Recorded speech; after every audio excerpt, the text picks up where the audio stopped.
Alright, hello guys. Sorry for being a little bit late to get started, but I'm attempting to install the Poscon client right now, and it seems to be working for the most part, but it has some issues to get the resources downloaded and put in the right way. And for some reason, when I started X-Plane and wanted to look for the Poscon menu in the plugins menu, it really wasn't there.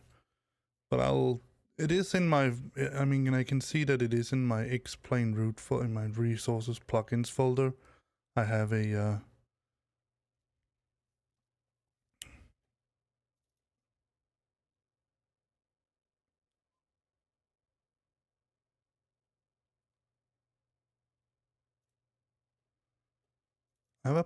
I do have a Poscon.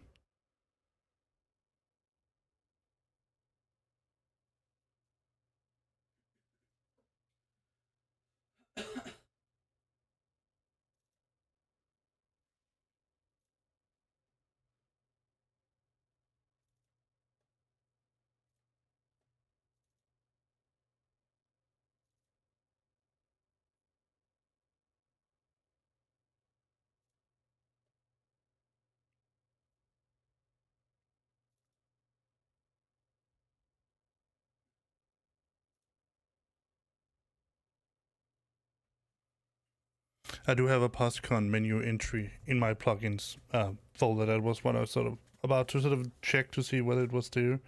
But other than that, it seems to be reasonable, easy to log in.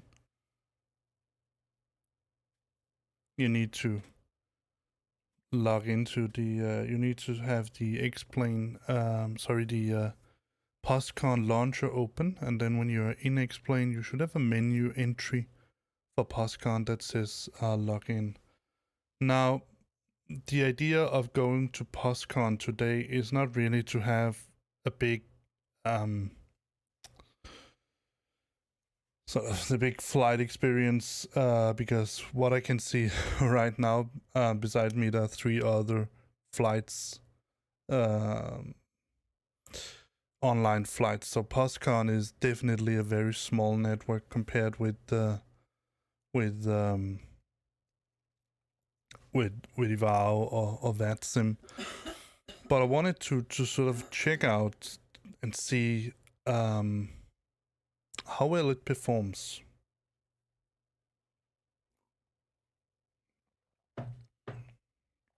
So as of what I can see right now, it's trying to download these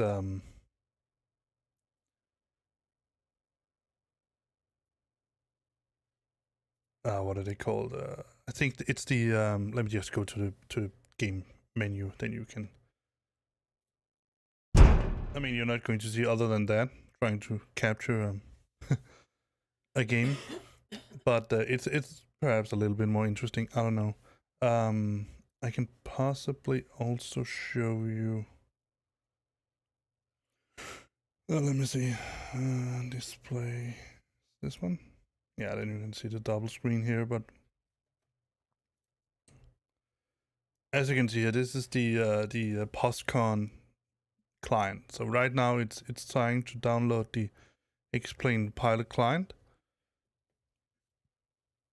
and should put it in the plugins menu. The issue is right now it's downloading the CSL files, and it takes a little bit of time. I was actually ready just to I didn't just start the stream for you guys to be looking at at this here. But as you can see, we are. I mean, it is having a little bit of issue with downloading all of this. Yeah, I didn't even say what I wanted to say. All right, so I didn't start this stream here just to annoy you. I mean, for you to be seeing this, all of this here.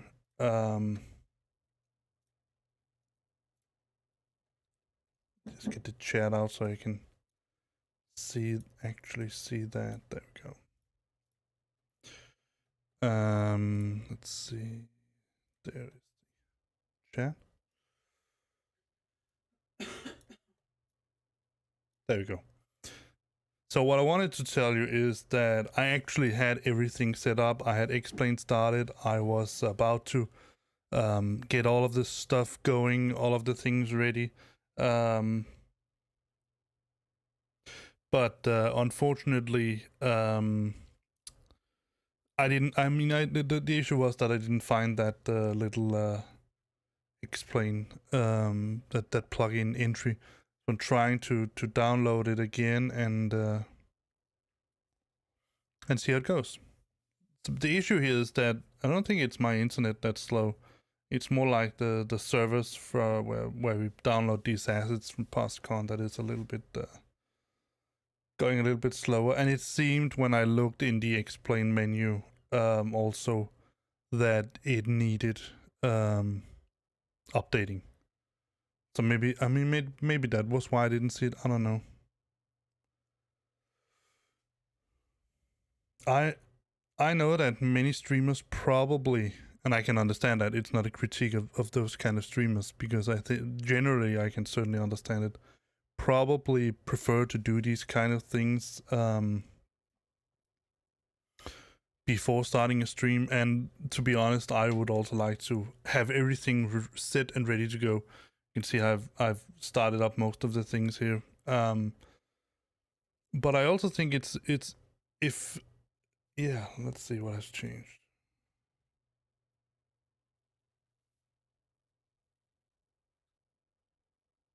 All right.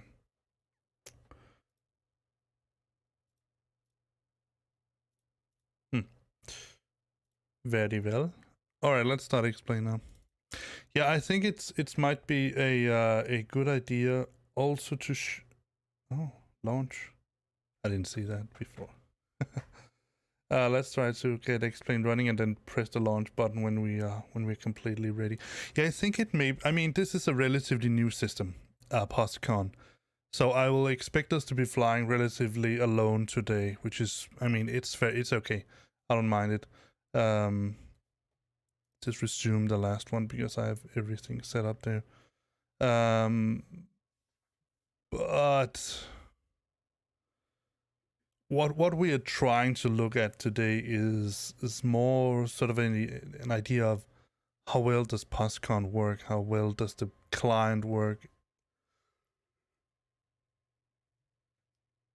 how does all of the different things, how do they play together with, for example, Explain and those kind of things. Yeah, so that's what we're trying to figure out today. Not so much have a lot of guys flying around with us. I mean, for the most part, even though we have a lot of planes here in VATSIM, it can be a relatively lone flight. It's not always you stumble upon a new pilot. It happens. Sorry, a new pilot, but another pilot. It happens from time to time, especially when you are at airports. That's probably the place where we'll be missing most people. All right, so we are back in the SEDMO. Oh yeah, I need to remove the screen here now. So. Because otherwise, again, I cannot see my mouse in Explain. There it is. Perfect. All right, so that was what I was missing before. Good, so it actually helped updating it. That was nice knowing. All right, let's get all of this set up again. I'll go into the tow list menu here and set up a little bit of stuff here. Let's remove this one here. And then let's get the GPU here and the fuel truck, not fuel cards, but fuel truck. And that's it. All right, so let's go to Ground handling, we already did that. Live traffic, I want to go down to X pilot and release TCAS. That's also one of the things we need to know. Does it work? Let's see, settings. Select an aircraft. We are flying an A321 Neo. Aircraft type. I think it's oh, that's over here. Airline code. SAS. Scandinavian airline. Yeah.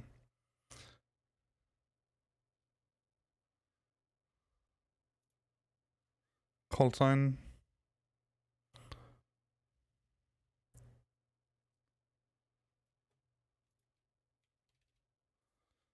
Six, 8, 7.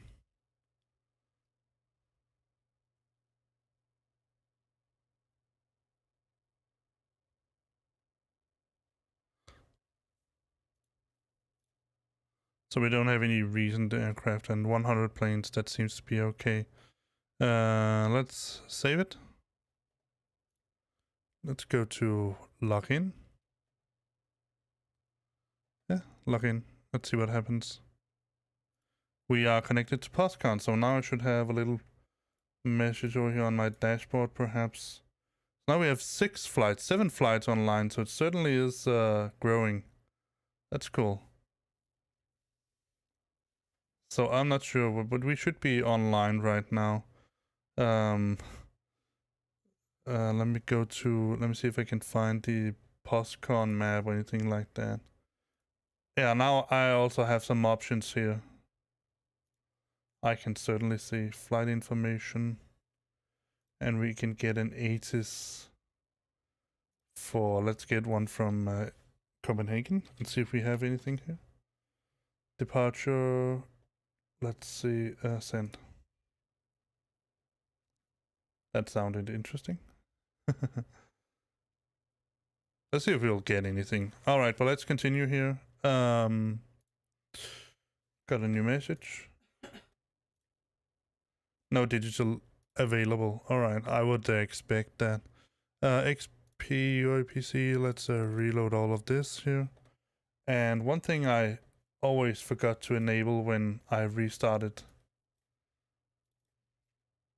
my sim is the Fly Live overlay. So let me get that put in. Today we're flying from Copenhagen to Lima, Malpensa. I was almost going to say Milan, Malpensa. So 687 should be our name. 687, yes.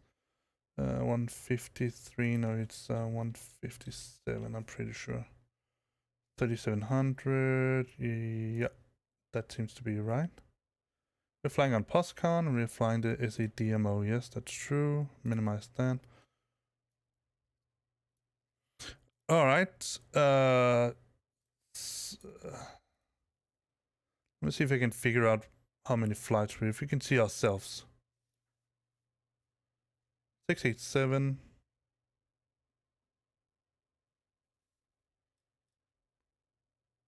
Well, we are here. I can say that much. Should also have filed a flight plan. One of the things that we need to figure out now is also how to use all of the ATIS available and what frequencies to set and all those kind of things. That's stuff we need to know.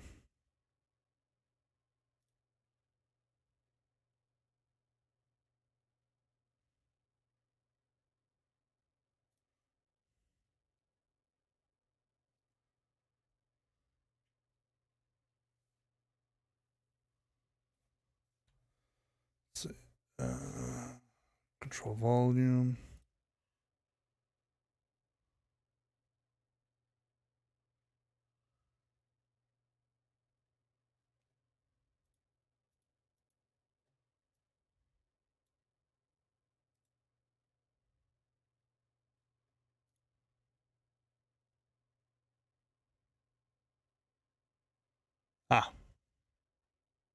Let's see if it turns on when we turn on the plane. So let's just get a little bit power going on the plane. So let's say we are going to look for the engine selectors here, and the engine mode selectors, they are off, and it's a norm. Weather radar and predictive wind shear is off. Flaps and speed brakes are as they should be. Let's just open this door here and open the door behind us so we can look out. And parking brake is off because we have chocks right now. Before I do anything else, let me just turn these up.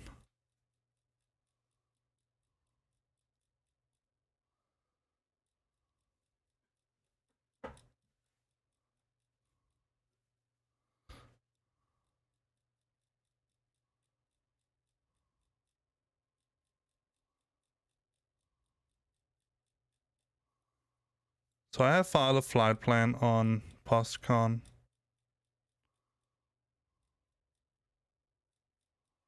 I didn't get it all the way.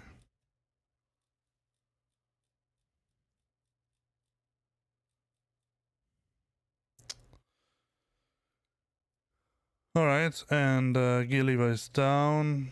Wipers are off, and we can check the batteries. Both are off. Both are above 25.5, so we can turn on the systems. Allow it to have a little bit time to wake up, and then go to power. Alright, so let's do the flows here.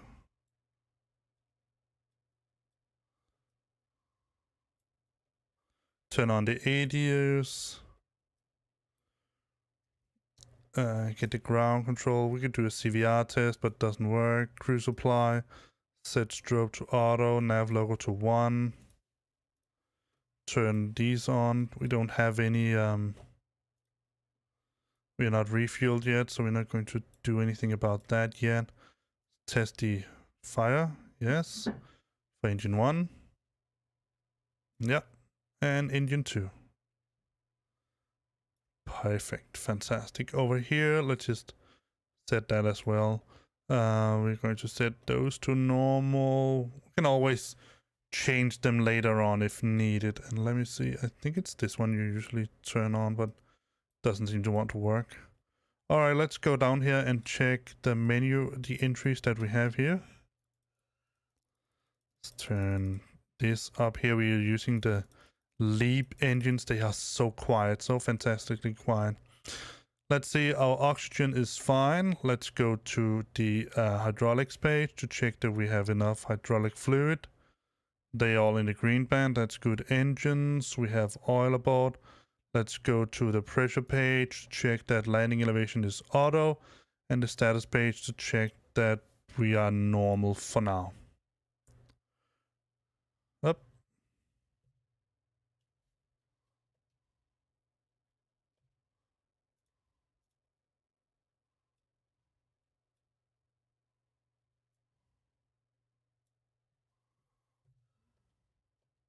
There we go. All right, just something happened here. Let's just turn on the radios.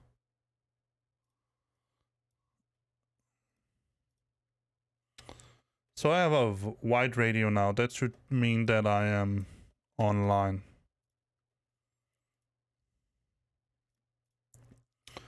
Let me have the manual handy and ready here. Pilot questions, general.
I can even see my radios, and I can also change the volume.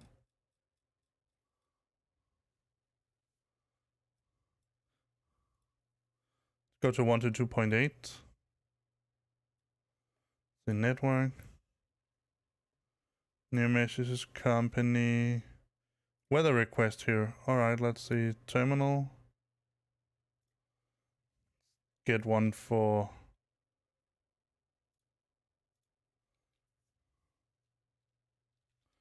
Let's get both in TAF and...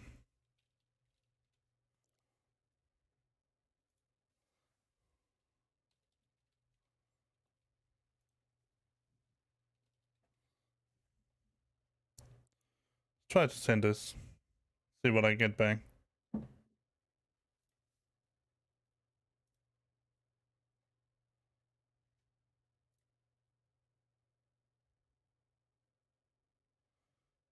So we got a TAF. Got a META from Copenhagen, 240, 11 knots. Alright. TAF for Copenhagen, 250, 10 knots. Alright. So at least this works. But I still have no idea what frequencies I'm supposed to connect to. So let's see if we can find out.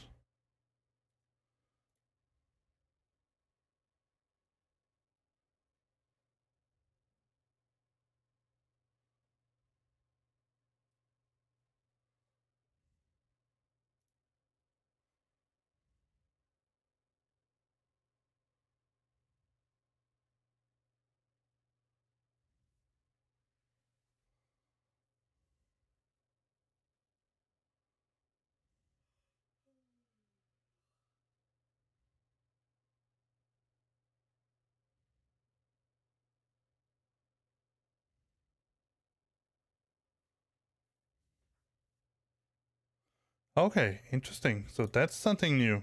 So we're going to go to ATC, it was log on, and then we're going to use EKCH, SAS 687, and we should send that.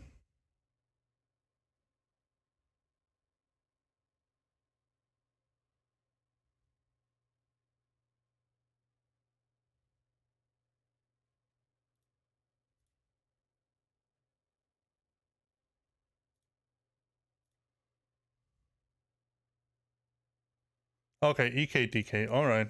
So let's do that. EKDK. EKDK. But still 687. Yeah, it says network ready. Let's connect.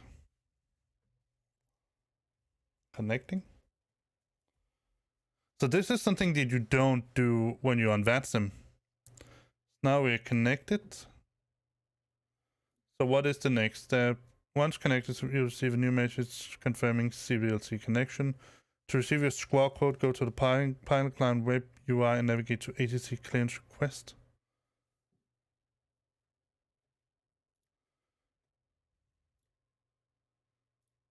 This is an automated message to confirm CVLC contact with EKDK. Cool. Let's see, review. ATC uplinks. Yeah. Let's see, ATC.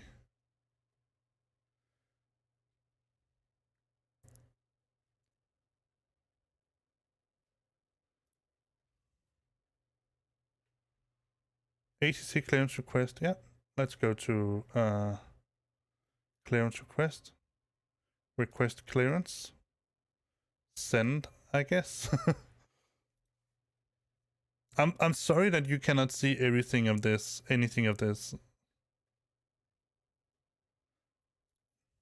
That's a new message. Squawk 3527. All right. See, this is a little bit different. 3527. Now we have a squawk. All right. So now my flight plan should also be activated. Let me try to reload. Let's see, what does it say here? Okay, so I need to take off before the server activates my flight plan. All right, that's good to know. but still hasn't found out where my But let's figure out that in meanwhile. Let me start the the SAS client is started. That's why I cannot start it. And let's start the 2 hours and 2 minutes. Alright, let's open here. AV tab, charts, go back some. Output, OFPs, and EKCH. There we go. Let's take a look here. So it says 300. I've changed it to 370. I'm pretty sure it's because of weather. It wants me to only go there. The same here, SASva 230. I'm not sure why the heck it has asked me to do that. Sometimes PFPX has a little bit of fun with all of this. Alright, let's see. 2 hours and 15 minutes, so I'll say 2 hours and 25 and about 40 minutes, 45 minutes to get us going. But it is...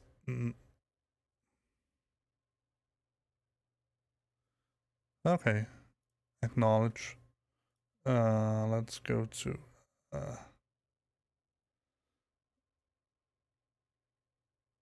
I think it's this one, and 157, yes. Wi-Fi, no Wi-Fi, yeah, let's just serve meals.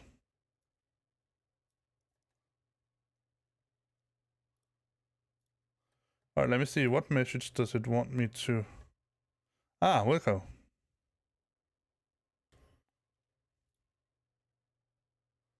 I wonder if this is sort of a... we have a complete ATC system. Because now I'm connected to EKDK. Let's just turn this on and on now that we are here anyway. All right, so let me remove that for now, and let's get a... I want to get a weather briefing from here as well.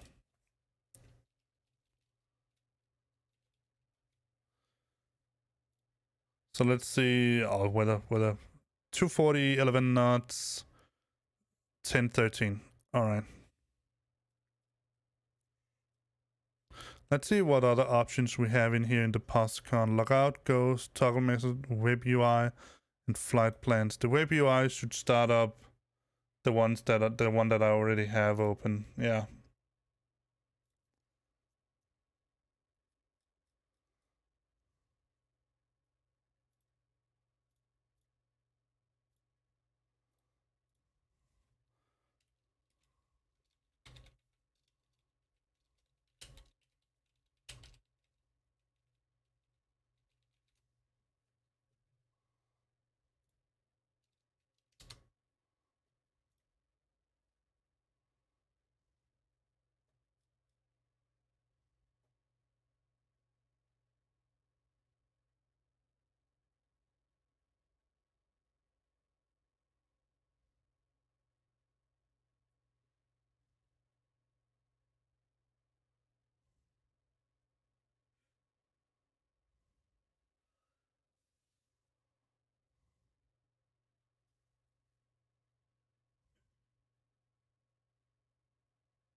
One, two, three, four, five.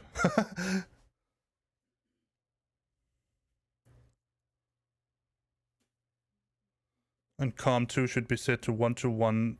Let's do that right now then. 121 5.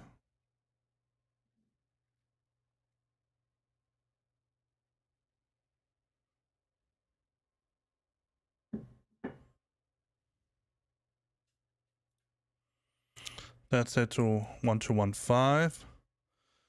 And should we have a seats? Do we have a seats have here for Copenhagen? Let's see, airport.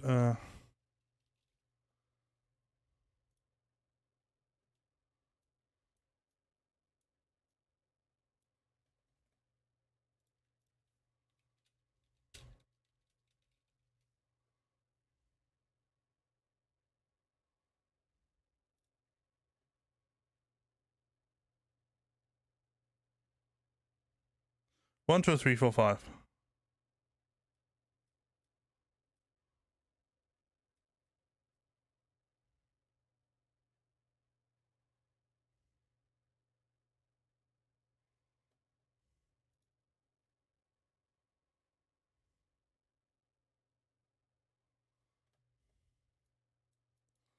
First I can see they don't have a Unicom frequency.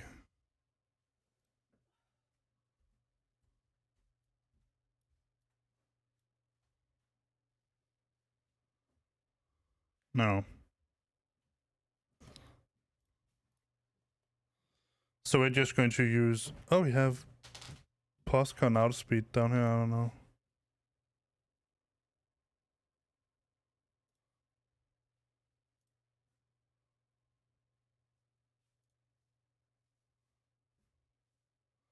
Can I move this, remove it, or whatever?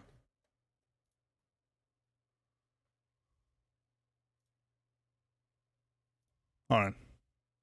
Yeah, I'm just testing out different stuff here. Let's see, guess we can remove that now, the client there. Alright, the altitude, let's just go straight for our, let's just go to 30, so that should be enough to get up and going. And let me set all of these. Yeah, that's good enough. Let's set this to arc as well. And about 80.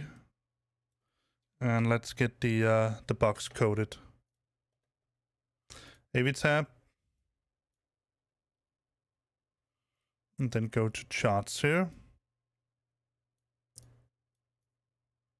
Alright. Today I'm going to program the box as usual. Let's just change this over. 1, 2, 3, 4, 5. So we are in the LEAP engines. Let's just get an outside look to look at these beautiful Carter Duval engines. I mean, seriously. Wow. Well, Eric cycle is the newest one, and we have no issues down here. Let's go to init, and we are going to put in our destination, our departure airport and our destination. Let's put that in. And it's asking if you want to insert that. I'm going to say no. We're going to program it from the start here. And I think it was Lima, India, Romeo, Foxtrot. That was my... No. Lima, India, Mike, Lima. Lima, India, Mike, Lima. Let's put in our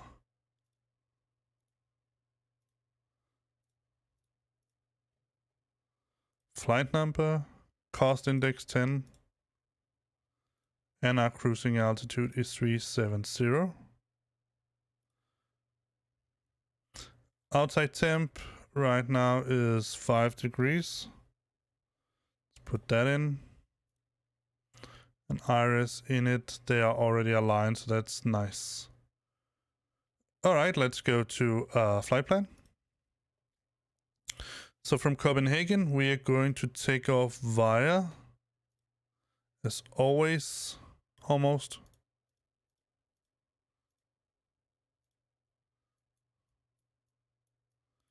To right.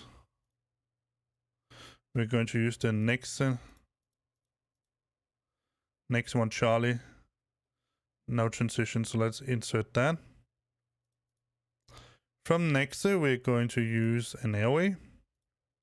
It's going to be, well, you know what? I'm going to pop it out because I'm really annoyed about no, I don't want to see fadic constants. Go away.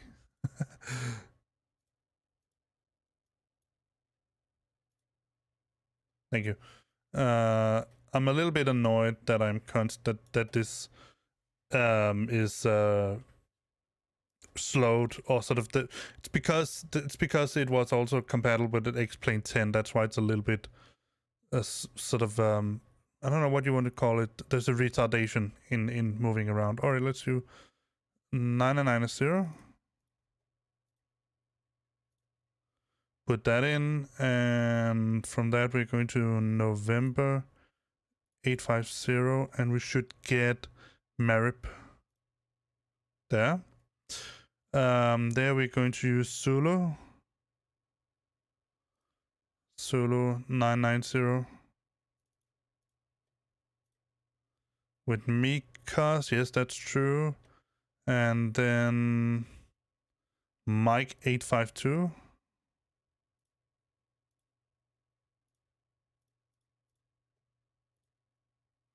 And it should be Hulls, yes. And the final we can put in now should be Zulu 994. With the Powell, yeah. Let's insert that. What did I forget to put in?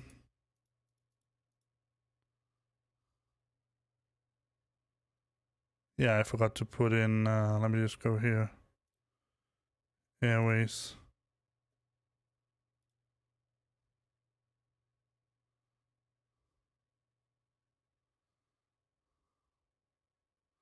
Let's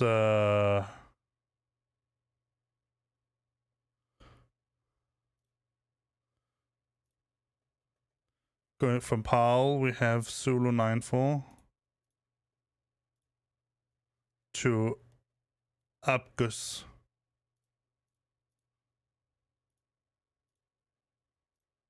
Let's insert that.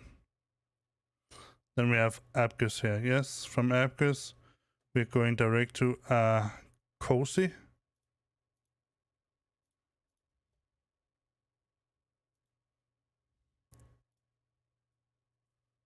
Yep.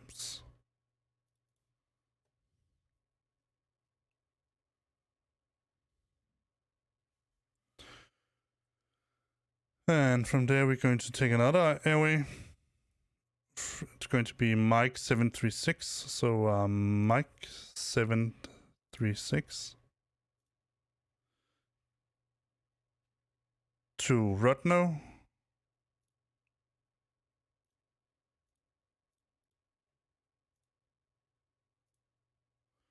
And from Rudno, we're going to take it direct to Aludu.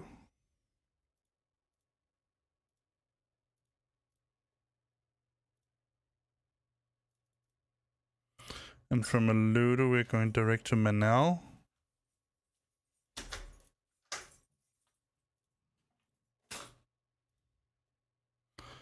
And from Manal, we're going to use another airway. Let's just insert that.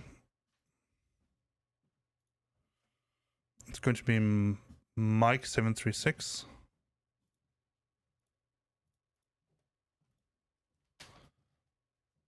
And then we're going to use Mike 984. And check what we get in here should be SASva. Yep. And from Mike 984, we're going to go to another airway that's going to be Whiskey 323. And that should be Lucille. It is. And from here, we're going to Evrip.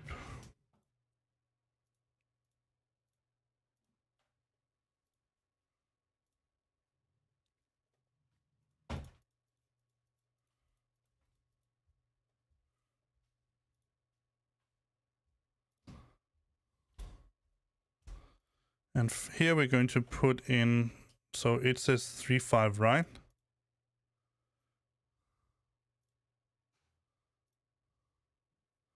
We're going to use the every 3 echo. No via and no transition, but the transition is Evrip. So insert that. Let's get this to plan mode, set it to about 40, open this up. And let's go to our start. So we're starting here at Copenhagen.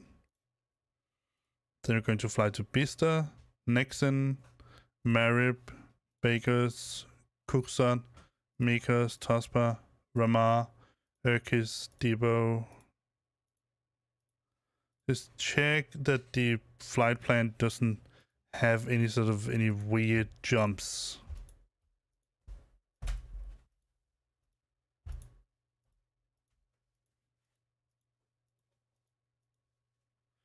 From here it seems fine. Or let's try to go to the highest, and let's go to flight plan. Go back to Copenhagen. Let's try to sort of jump through it to see whether there are any sort of weird spikes that sort of just suddenly jump.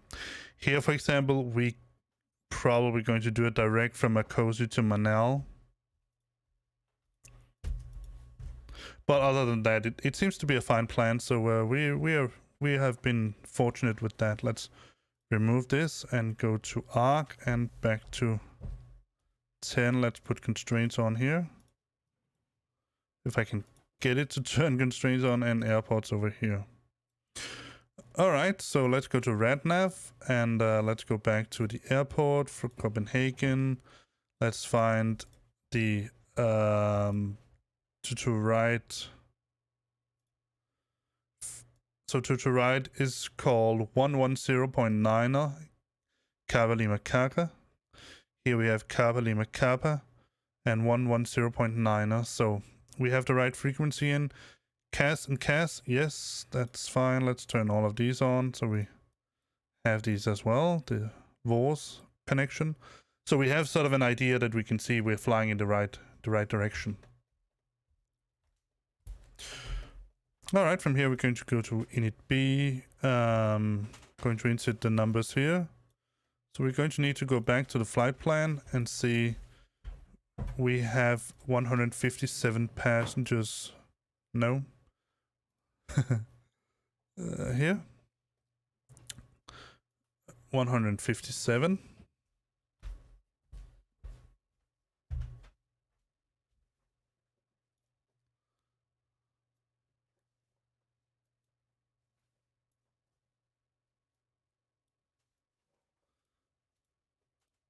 And if I'm not mistaken, we don't have any cargo on board. No.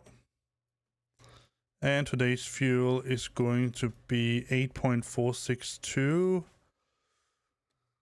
Which meaning, let's just try to put that in number exactly and see what it gives us. 8462. Enter. So let's check the zero fuel weight, 69580. 65480. Oh, that's because it reverted back to 200. 65280, 65480. I don't know why it constantly is missing 200 here. Maybe it's the weight of the plane in here that's off. But other than that, the distribution seems to be fine. Let's apply this. And we have put in the exact fuel that we need, so let's put that in as well. Alright, so let's program this into the box. We are 65.3, so we're going to put that in. And 26.2. Insert. And block, we're going to use 8.5.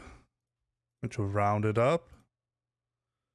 Extra time, we got that, so that's fine. No issues here. Let's go to performance. We're going to do a 1+F, no toga.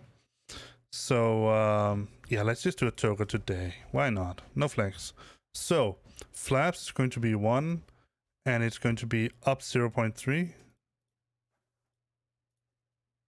Not P, up. Up 0.3. Flex temp, no flex. We're going to use 143, 143, 149, 143, 143, 149. No, wrong place. There. All right, we've put that in. We have already loaded this, so that's fine. Let's just say that ground handling, these guys can go away, and then we're going to get the cargo, not that one actually, just these two.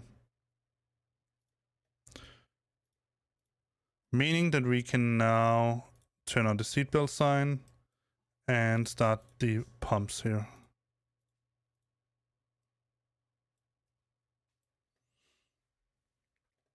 And while I'm at it, let's go to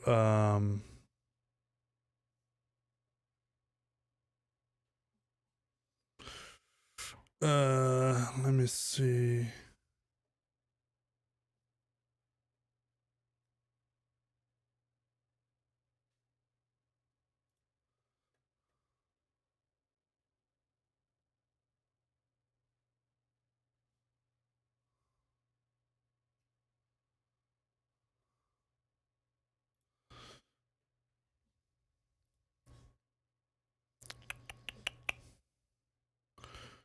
Let's just plan the pushback here. Yeah, that seems to be fine.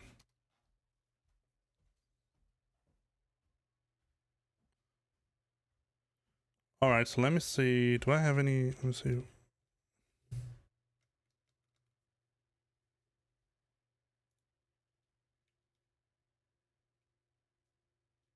Perfect. So I can see how I transmit.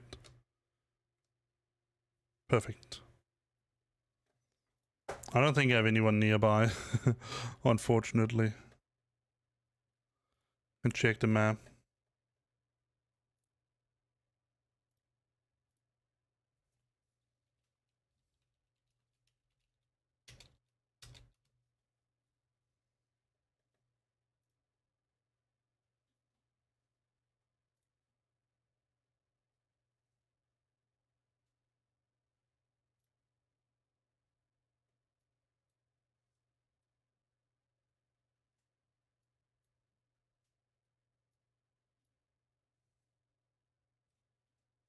But we do have a couple of guys flying around here in Europe. And I can see my flight plan here is put in, so that's pretty cool.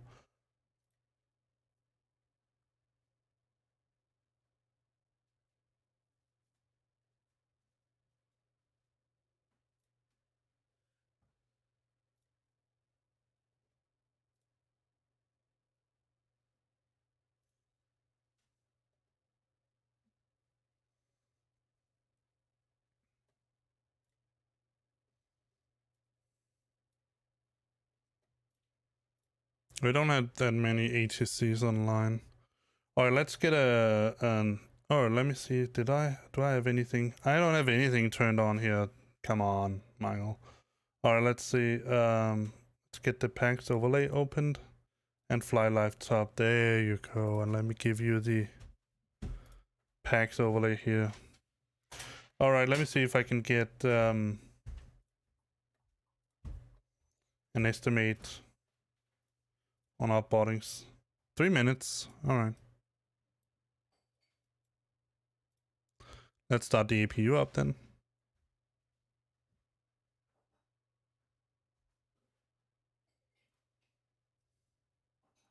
Alright, let me go set a little bit of the integrated light, turn that on, flood light, turn that off. We don't need that much flood light. Yeah. Let's go up here and let's set the dome light to bright. Let's do a quick battery check after the APU has come online. Can also check that the clock is working, so it should be 11. It is. And it's the 10th of February 22, so it works as well.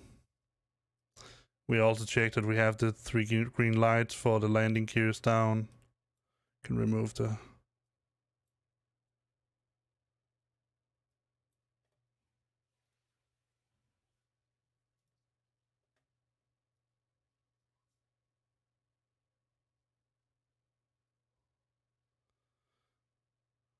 top left.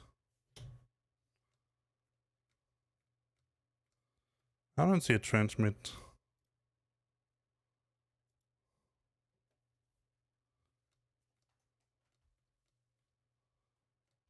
I'm afraid I don't see the transmit. Oh, hello and goodbye.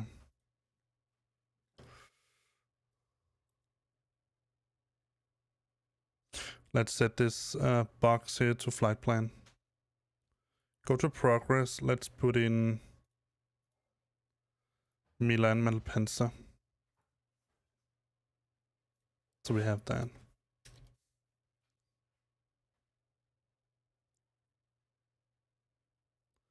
I think I'm going to remove that. Okay. Let's call the better pushback. Start pushback.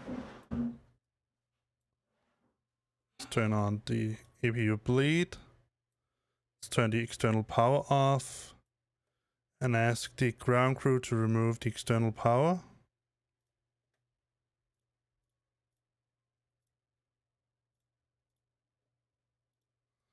Turn the beacon on. Check all our doors down here.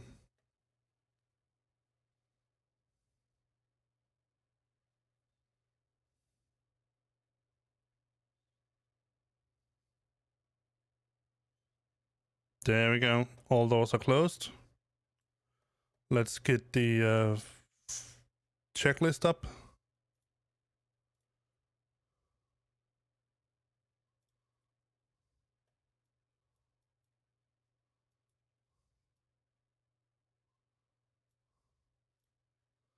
Let's go for the one I have here, file. This one here is the best one I've found so far. Alright, let's see.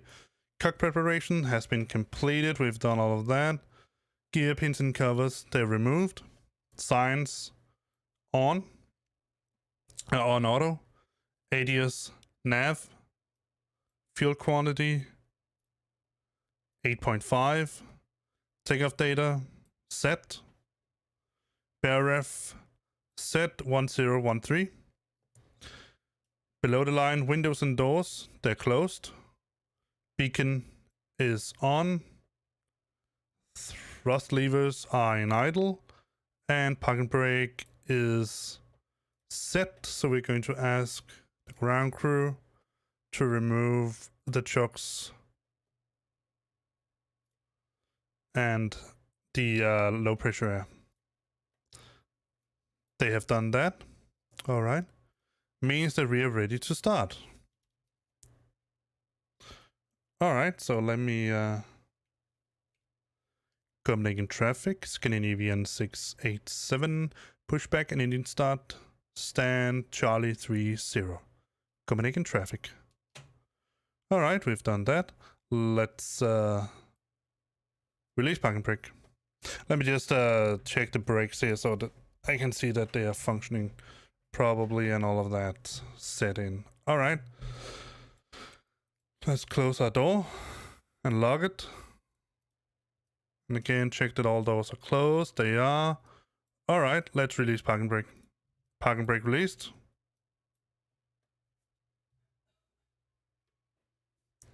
Thank you very much. Starting mode selector is on. Starting engine 2.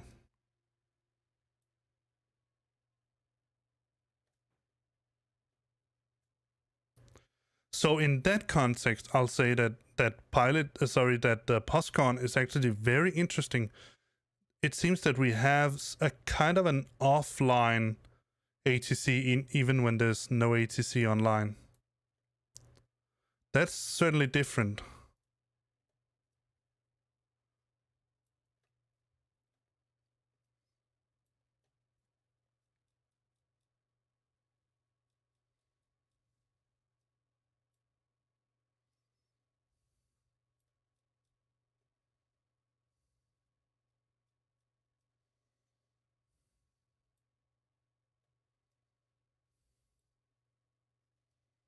See when we get an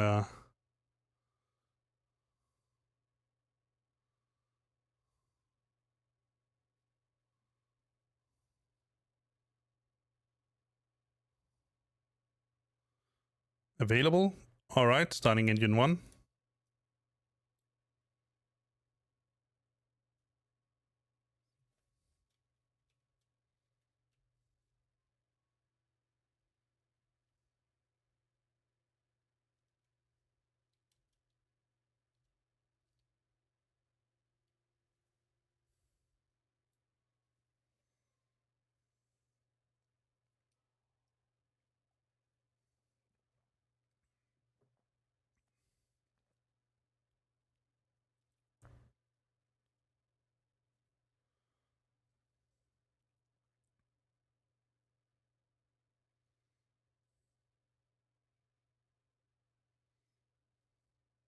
Parking brake set.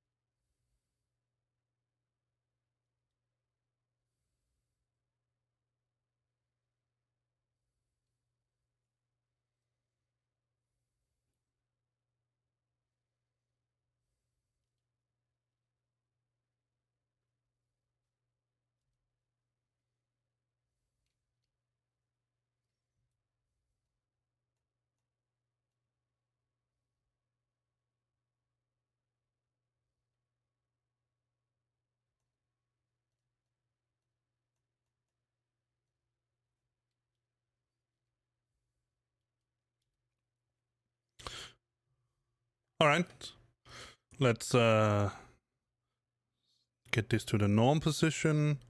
Turn off the EPU. Check that we have all lights as they should be. It certainly seems like it. See when we get the signal from him. And then do the after start checklist. There he is. Let's give him the sign.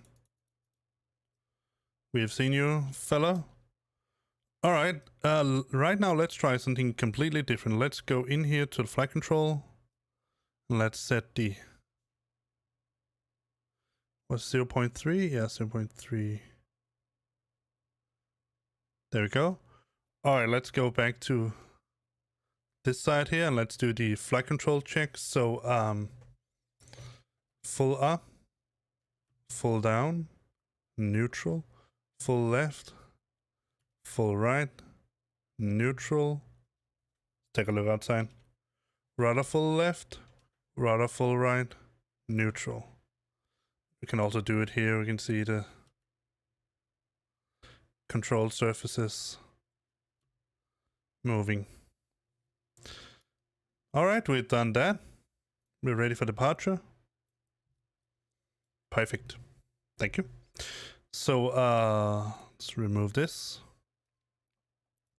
Set the lights to taxi. We are using flaps 1. Let's arm the speed brake. Set the rejected takeoff to max.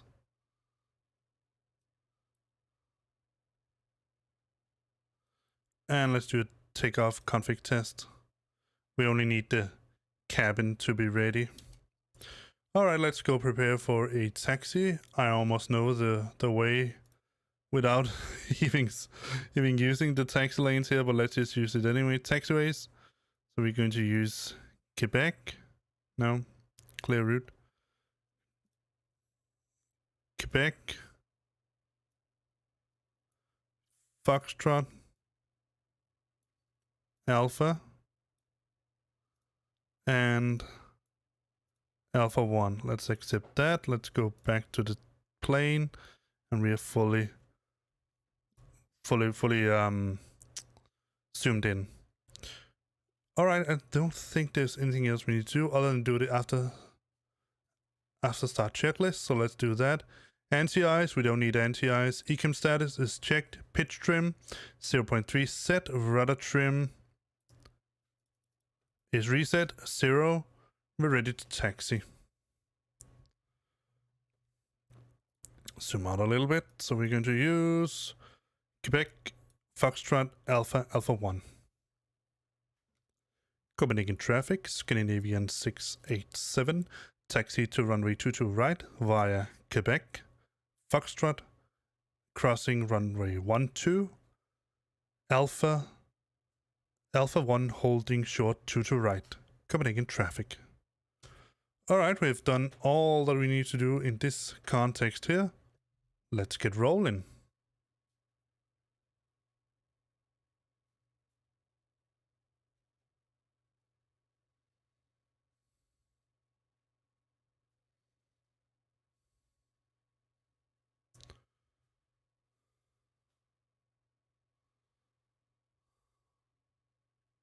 Let me just make sure that explain actually did. Sorry, not explain. Twitch.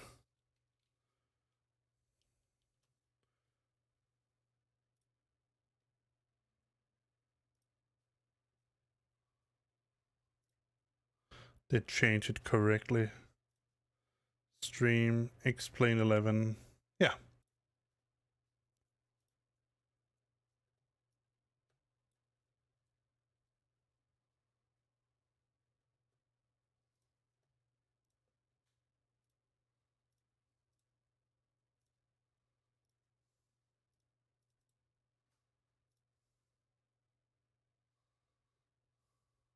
Whoa.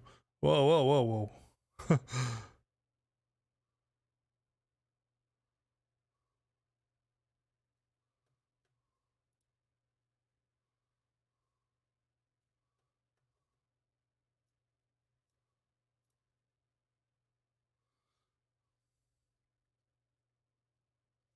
Let's see if we can do an altitude request.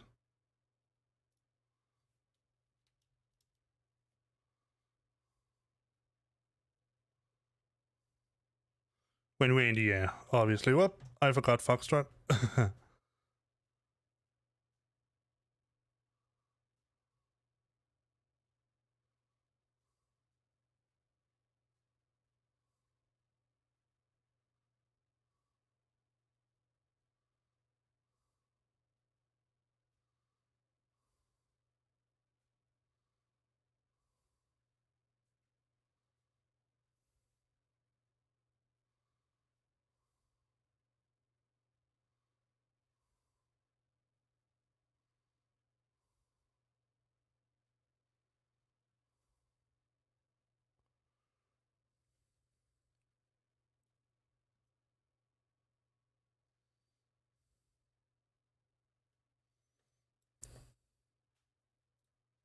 Turn the strobe on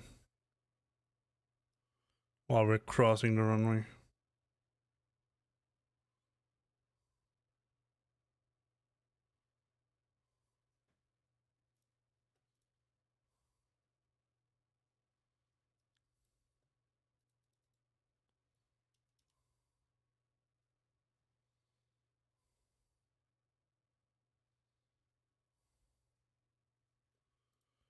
Alright, let's get the AV tab up here before takeoff.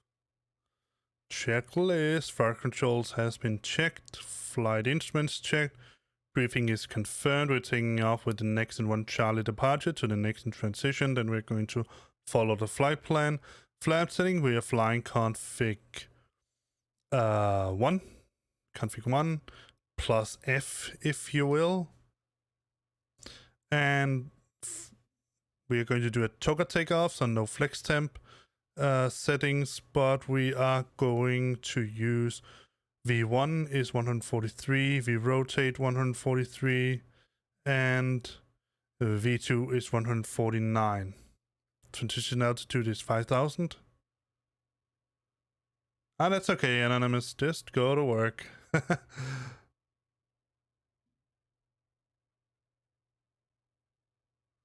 You can always watch it as a VOD, the rest of it. All right, let's see. I don't need this one anymore. Cabin crew, let's ding them. So we have ECAM, status no blue, ATC set. Takeoff runway is to the right. Cabin crew has been advised. TGAS, TRA. Engine mode selector is in normal and packs are off because we're doing a toga takeoff. All right. Checklist is complete. We are ready for takeoff.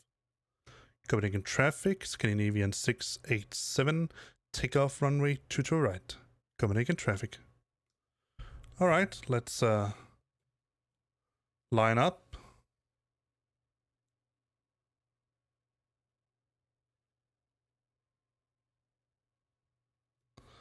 And get all of the lights we need on. So all of this on. Let's get strobe to auto as well.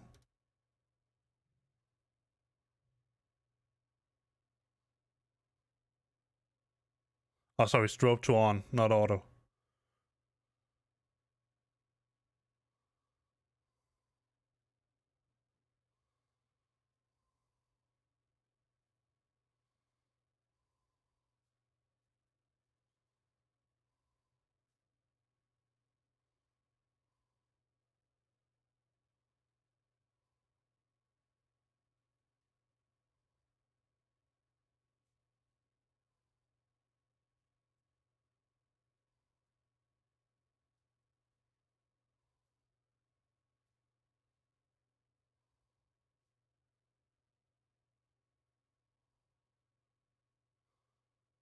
Alright, we should be pretty aligned now.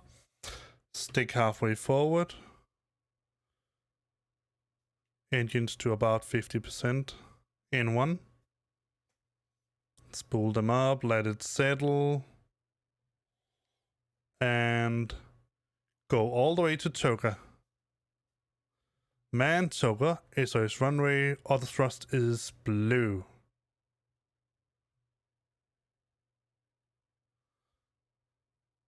"100 knots. Feeling like there is a little bit of crosswind here. V1. Rotate.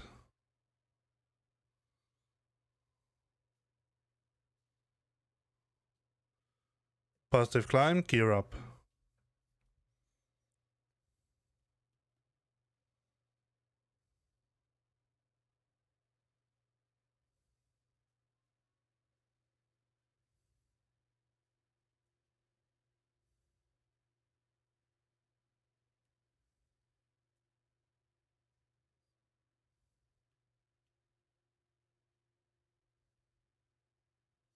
Throttle is in climb mode.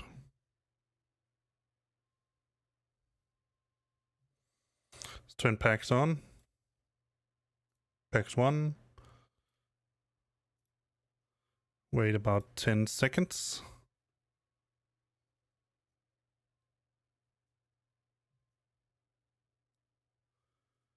And turn packs 2 on.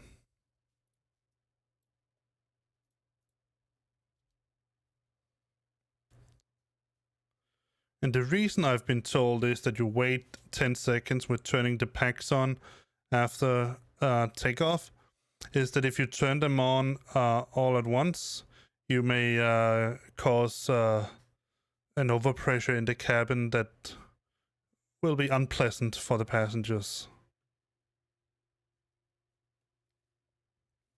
Let's get the after takeoff checklist up.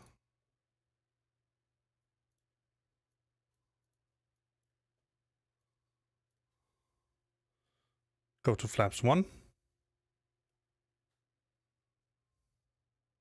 Flap 0, sorry. Flaps retracted. Alright, so let's see. Landing gear is up, flaps retracted, packs are on.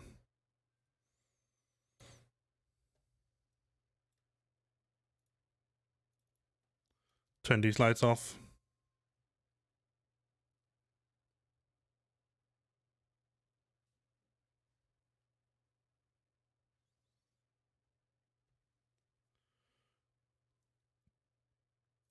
Alright, set to standard, below the line, bear ref is set, after takeoff checklist is completed.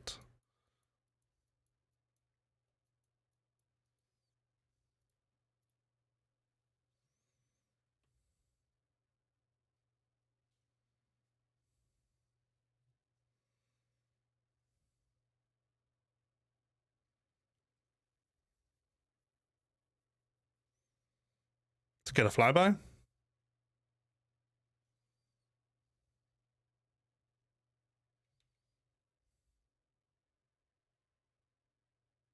I thought I retracted the landing gear.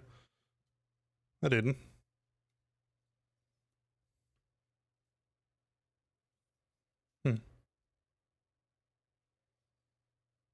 Oh, maybe I I used the I'm pretty sure I might have used the Star Citizen landing gear retraction, pressing down in order to get them up. Well, they certainly got cooled down then. Alright, let's try to ask Poscon for flight level 370.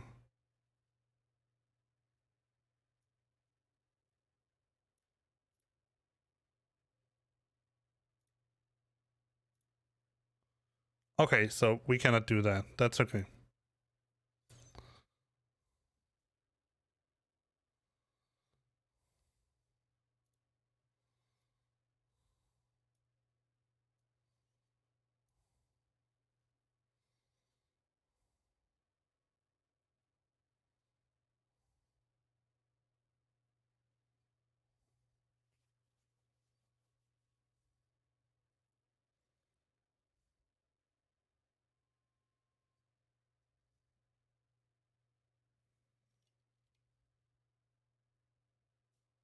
It's very quiet.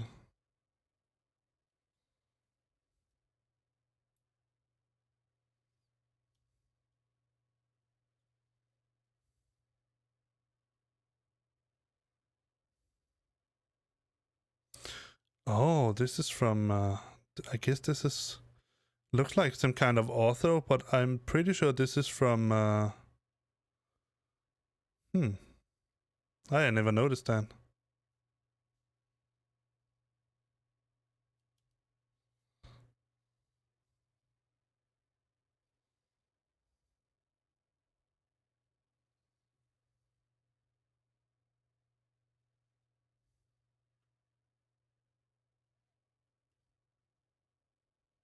Oh, let's turn on the autopilot.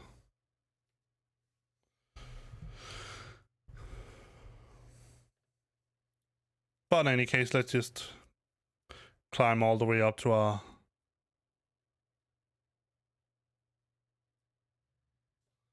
cruising altitude. 370.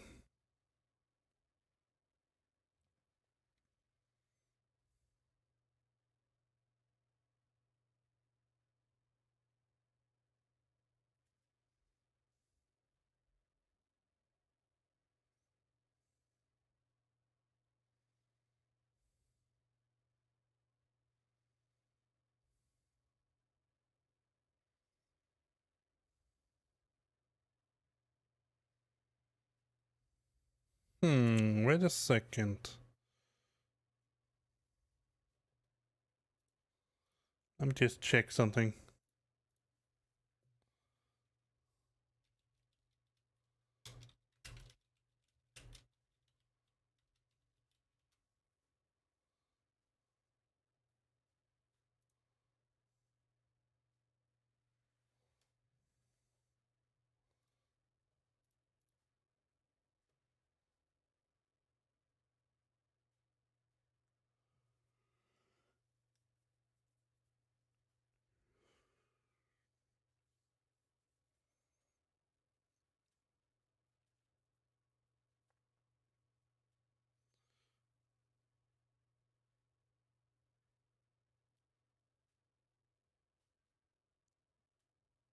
Yeah, we need to go for an even, so...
Alright, let's turn seatbelt sign off.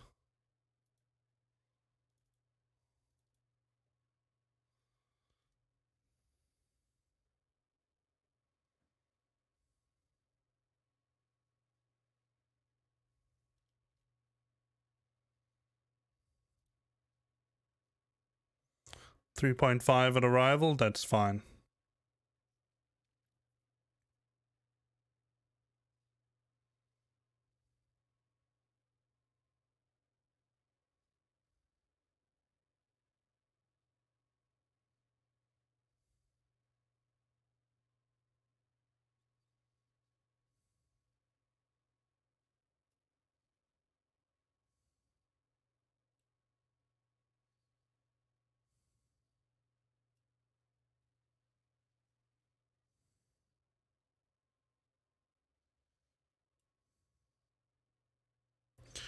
All right, so now we are on our way.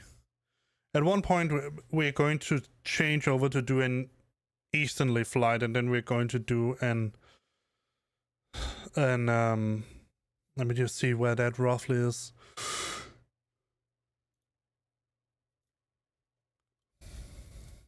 And then we're going to go for an uneven number.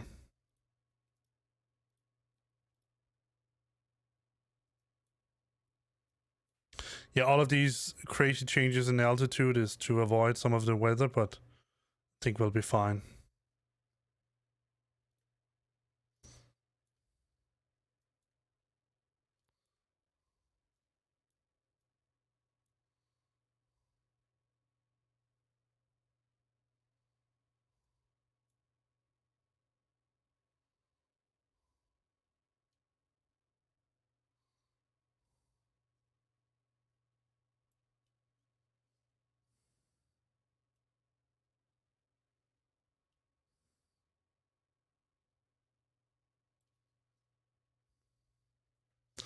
It's about around Mika's.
See if we can do it direct to Mika's or Tospa. Oh, it's the same.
All right, so where are we now? We are nearing Mika's. All right. When we reach Mika's, we're going to go for 370. Because then we should roughly be flying, not exactly, but 180, and then we're going in for an easterly direction. That means that we need a uneven number. Or maybe Tospa, I'm not sure. But we can put in a, let's just do that flight plan. Let's go to SASva. Not here. Let's put in a step out. And let's say it's going to be 370.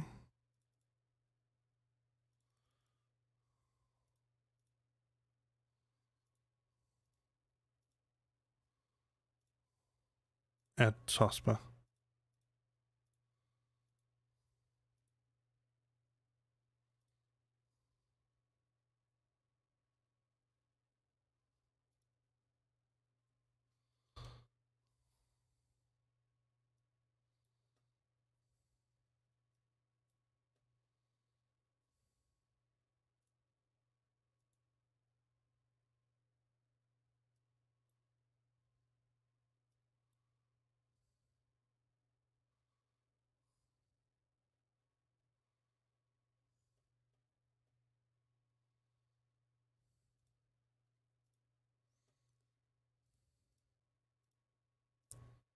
I forgot that it wasn't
So when we get to meters, we're going to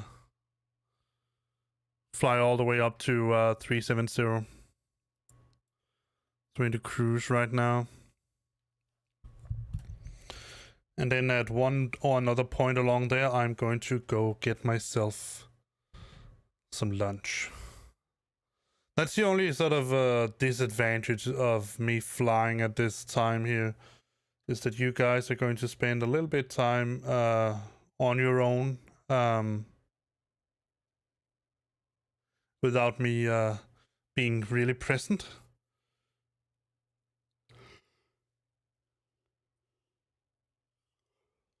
Because I am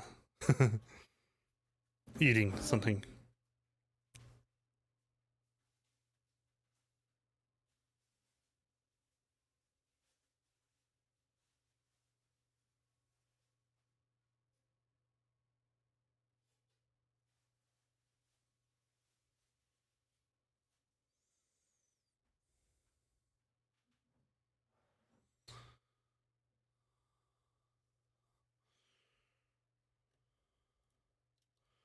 Alright, we're flying to SASva, so let's go to 370.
Get a flyby? So quiet.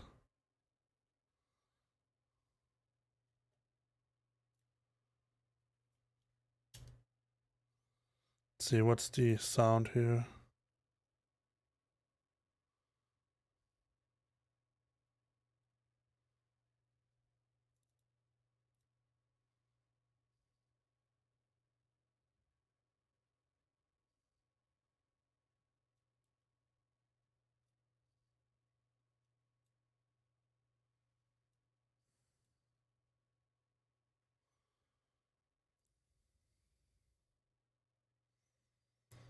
Alright, we're at 370, almost at 370.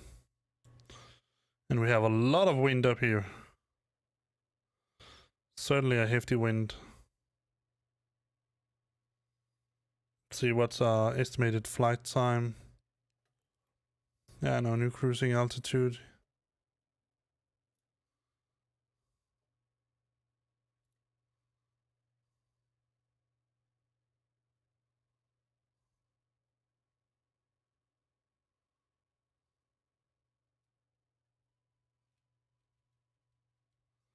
Sorry, hit number 2 key. So about 12:34, that would be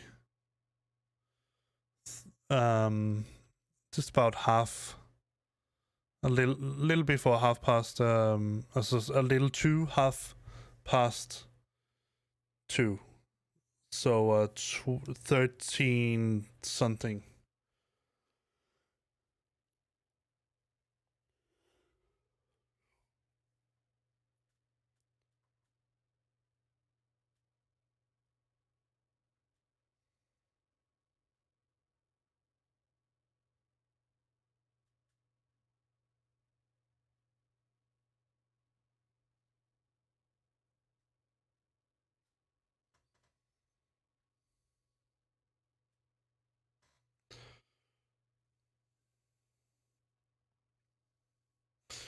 So our passengers, they're very satisfied now. That's good. All right, I'll get myself the lunch that I think I deserve. Let's ask the flight attendants if they can bring us something.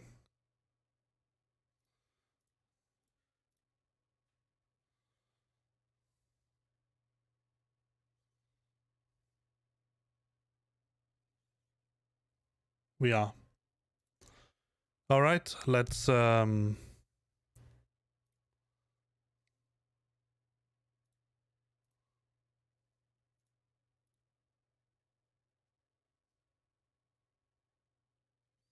thank you.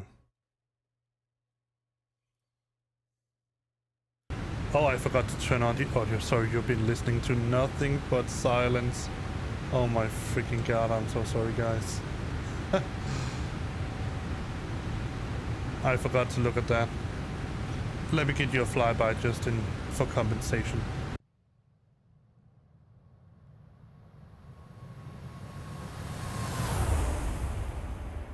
But these engines, they are really very quiet.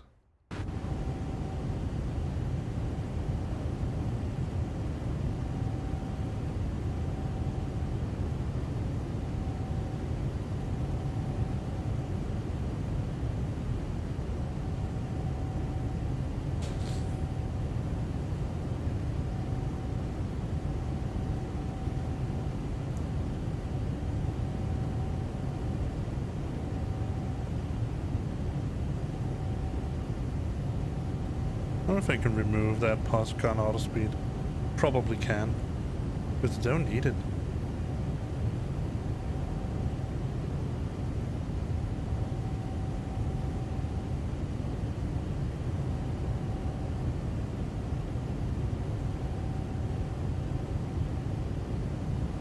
We have 10 online flights today. Oh, now I can see. Let me get back to the Poscon map.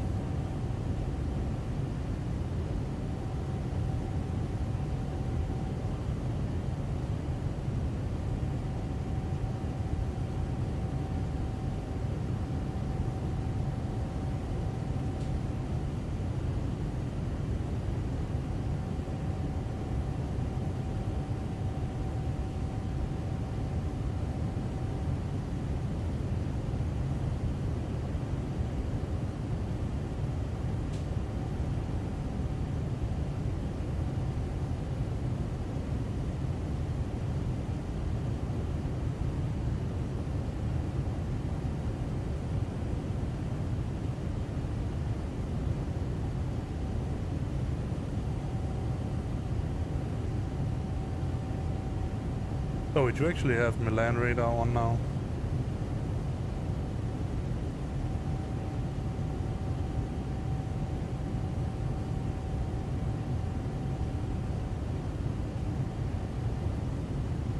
One 135,455. Let me just put that in.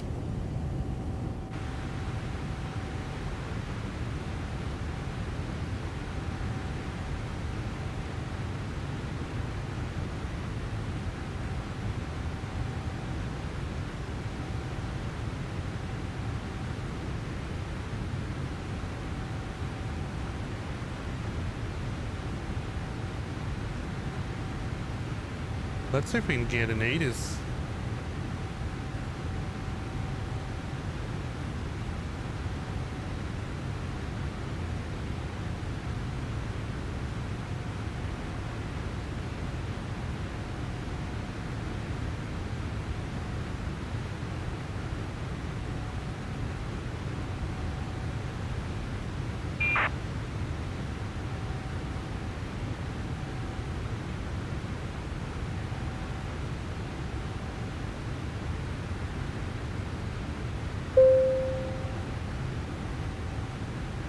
No, there's no 8 digital 80s available.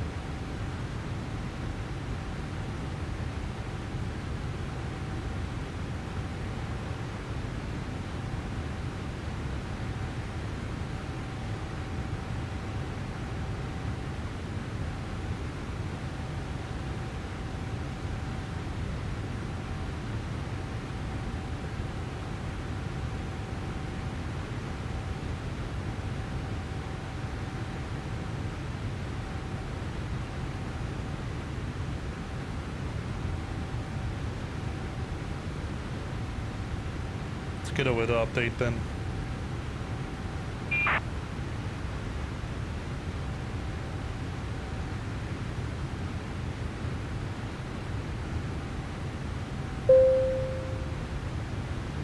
Variable 1 knot, so that's very quiet.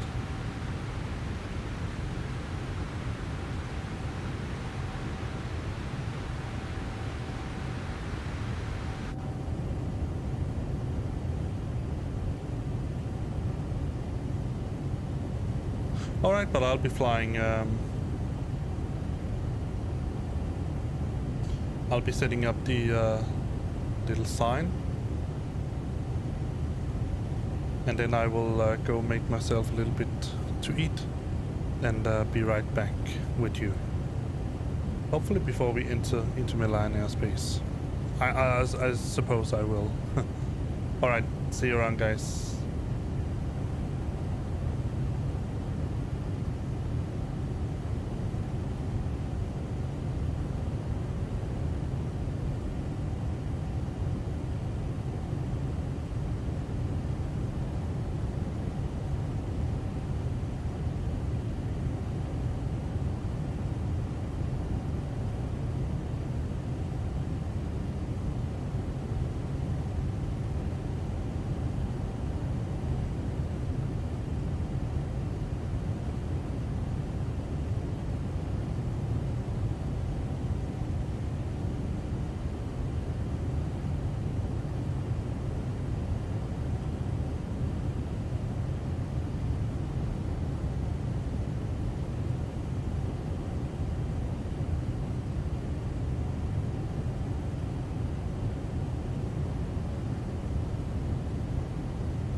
Alright, that was really nice.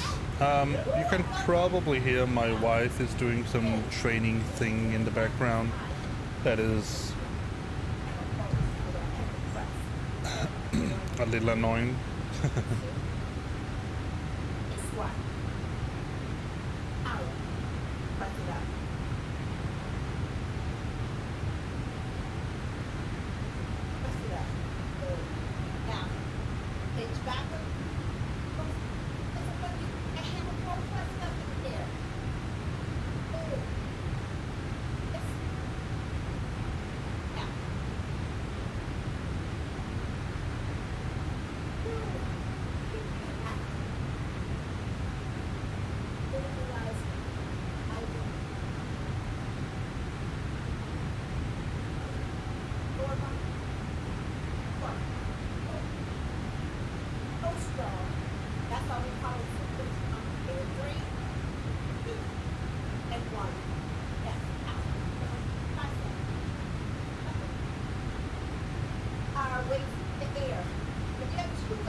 So what I learned by looking around at different sites is that you need to have 1 to 1.5 enabled all the time. Not necessarily to call, just so that you listen to it.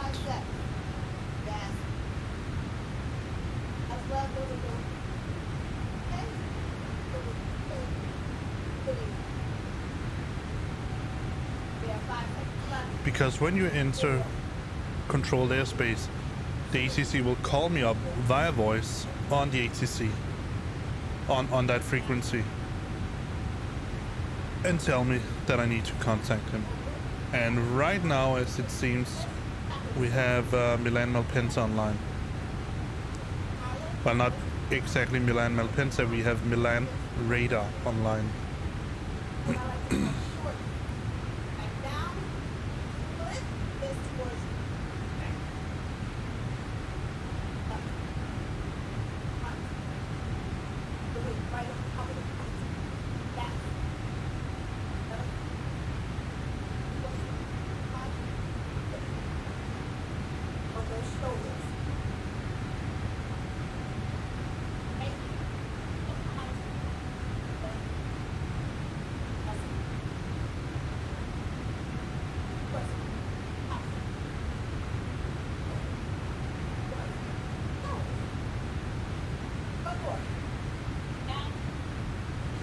But I have to say right off the bat that I already really like about Poscon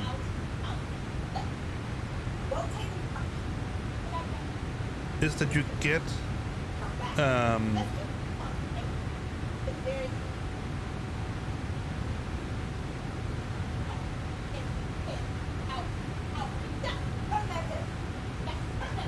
you get a you can request to get a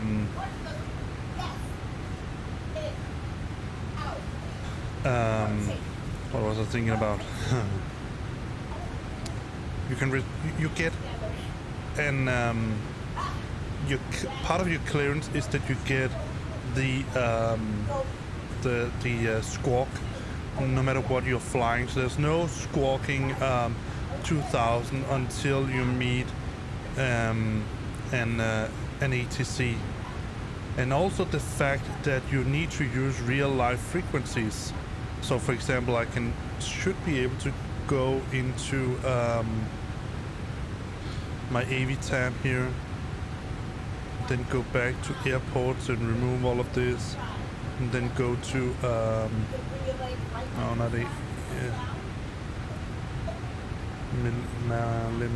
Milan Malpensa, and then go into the charts and use the arrival, and I think it was the every 3 echo arrival we were using right now. Here I should be able to see we have the ATIS arrival frequency here, 120.0.5, but I cannot see clearance anywhere. But I can see it is the right arrival, so let's try to go to airport. Let's go to airport briefing departure. No, not departure, obviously. There. Let's see, do we have...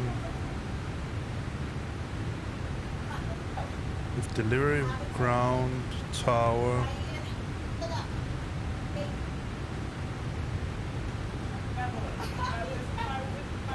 So can we see them on our approach chart? So let's just take 35 left. Yeah, Milan radar here, 125, 630, 126, 75, and 134, 175.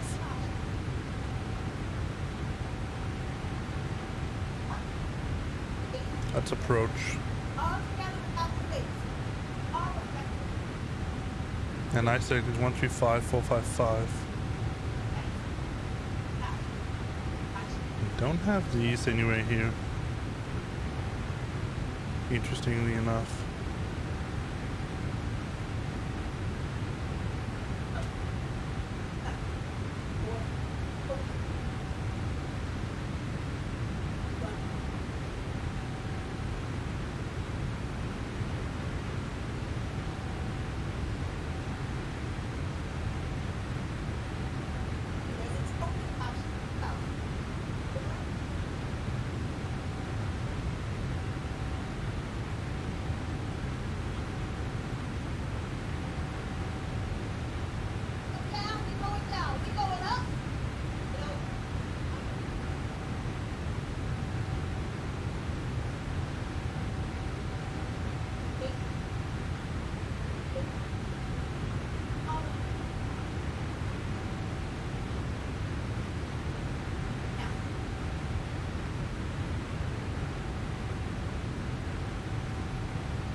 Should be within his airspace from around Beras or thereabout.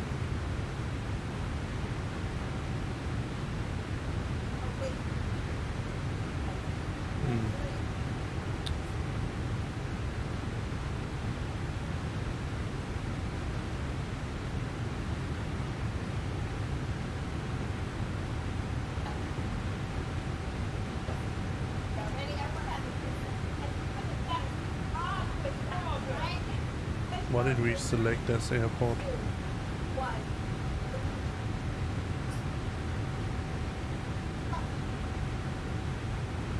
Sorry, runway. 35 right.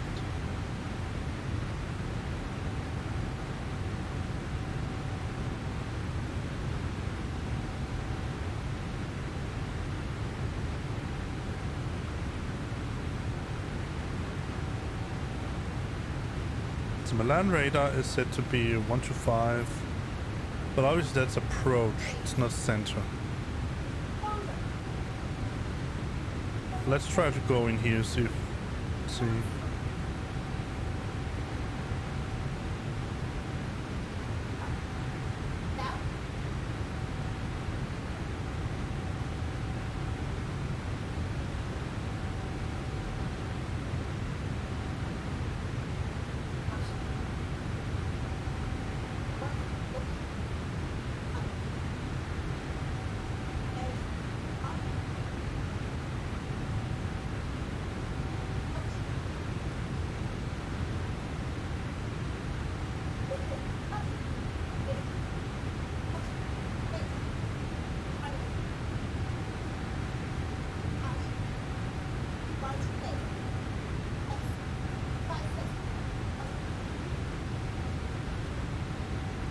Cozy route now.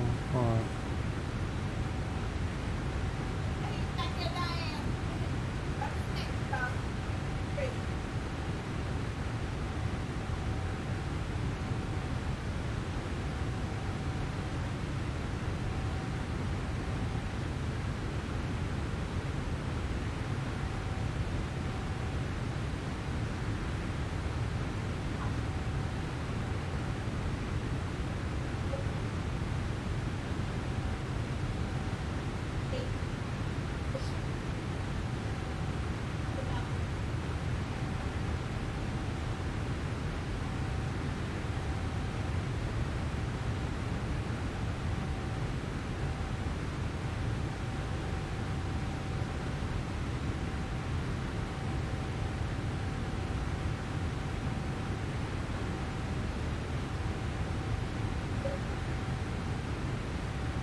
I'm not. I'm still here. I'm just trying to read a little bit about actually how to log on to the ATC.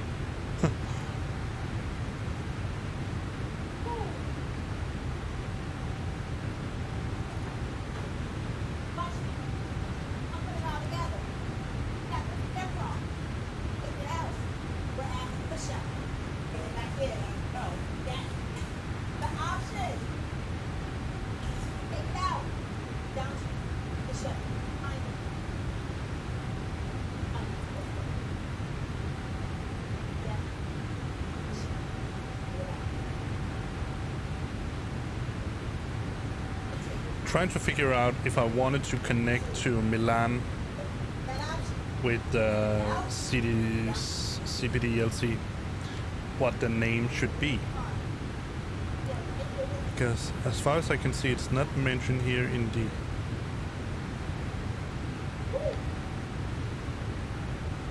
tablet here.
LIMM.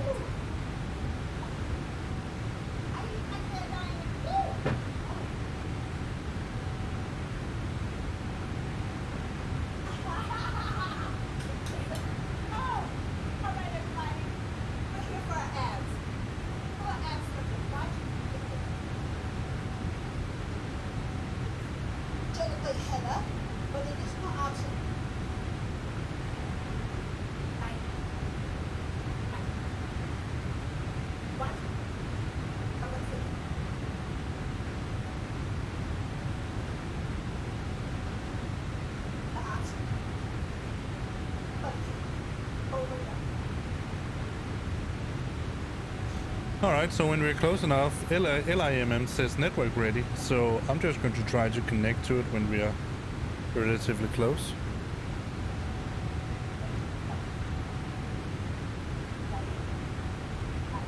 There's a little while yet before we're there, but about, what was it that I agreed on? Let me see. It's not Tulsi.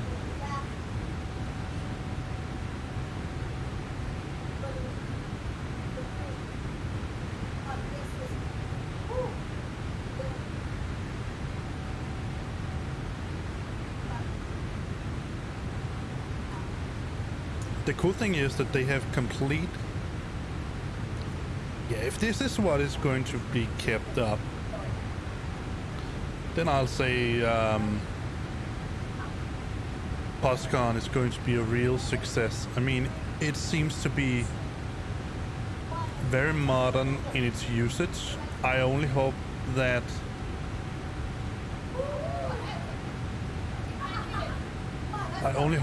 they will have some way of integrating the web UI into something that we can get in here in the airplane, in the plane somehow. That's the only thing I sort of hope a little bit. Then it would be really, really impressive. It is, I mean, it is already, in my opinion, seems to work pretty well.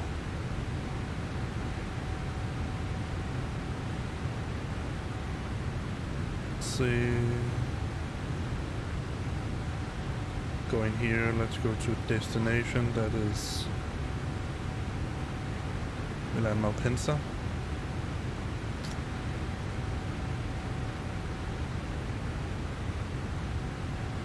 So let me see if I can figure out again at what point I wanted to connect to the Milan center. Let's see. Flight plan.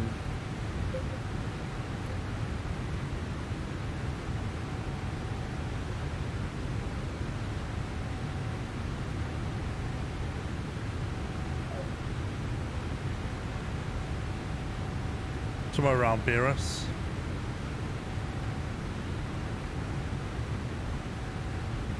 We're approaching, so somewhere around there. I'll try to send that contact to Milan Center. Let's see if I can contact him through there.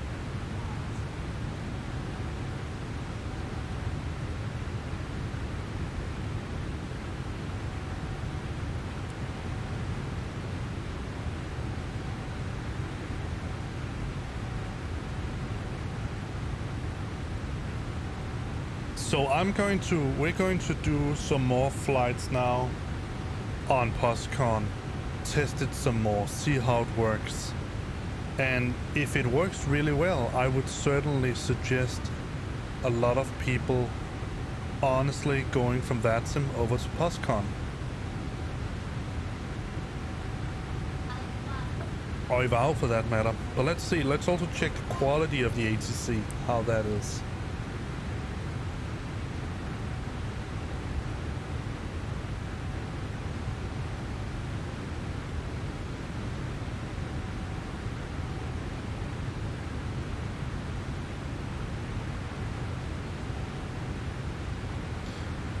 From what I gather, sort of here, sort of the basic stuff going on right now,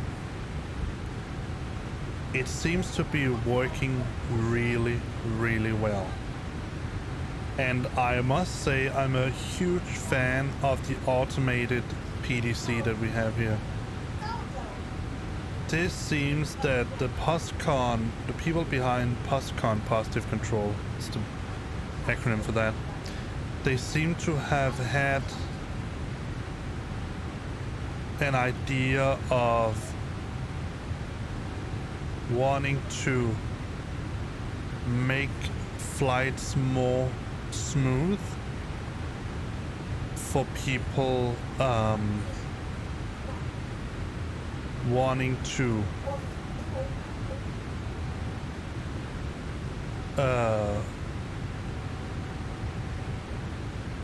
no, wanted to make the flight, the system more smooth in the situations that we often have, which is we are often in the situation where we don't have ATC around. To admit, the idea that you constantly have an some minimum you can get, it's not really a pre-departure clearance in sort of its fullest sense, because we don't get the clearance, just get a squawk. But the fact that you get a squawk, you don't have to do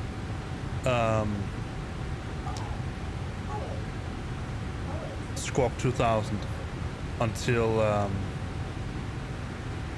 you meet an ATC. That is actually I think it's a pretty good solution. Yeah, I really do.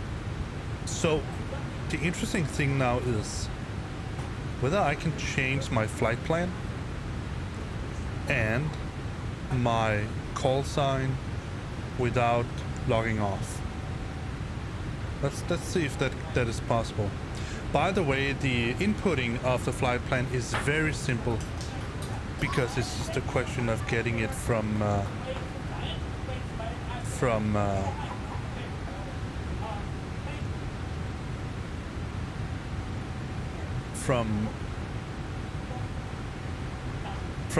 the output files that I get, that I put out from PFPX. That's very simple, and it took a basic eval flight plan file, so it's very simple. It's very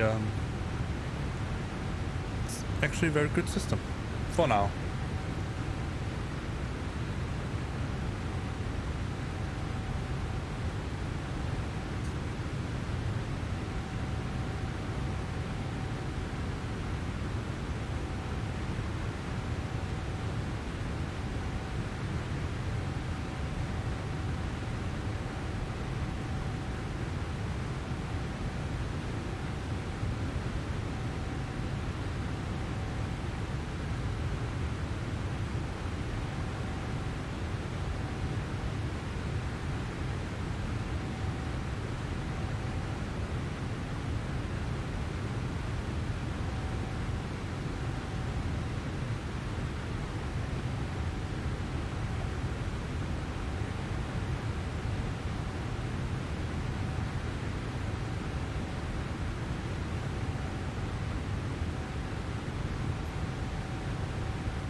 So flying in over the mountains now, the Alps, part of the Alps, actually.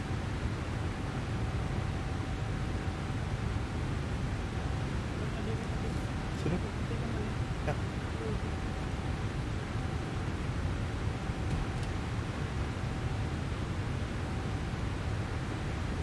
All right.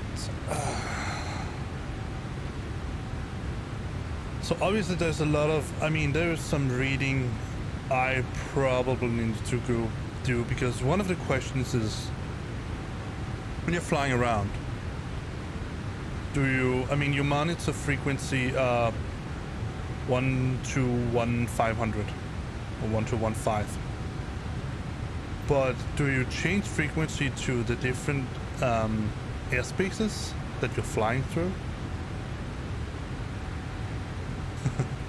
That's the real issue, question, right?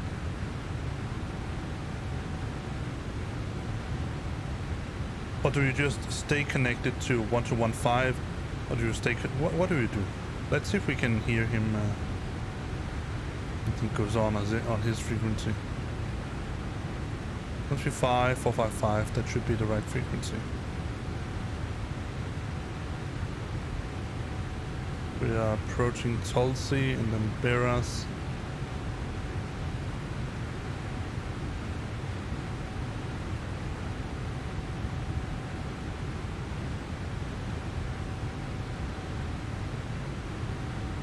Alright, let's just try to connect to him now.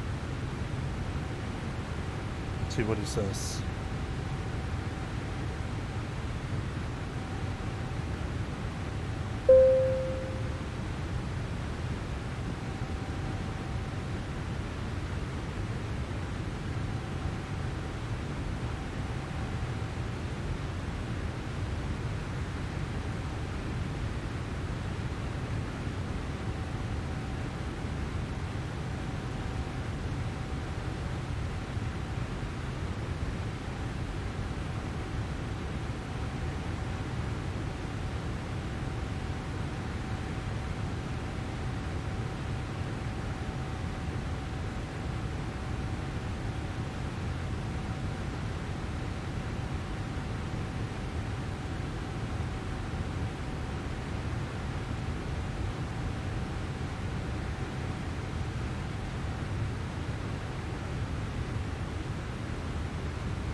Well, there certainly is something going on on one of the frequencies.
Look at that.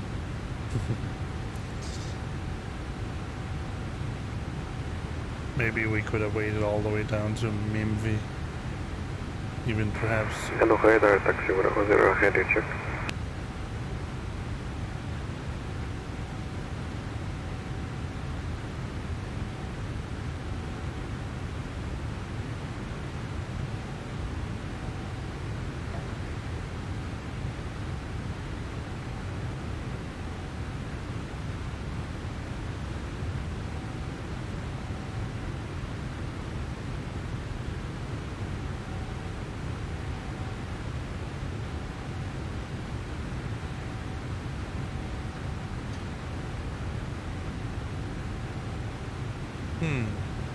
Let me try something, because we do have a keyboard. Let's see.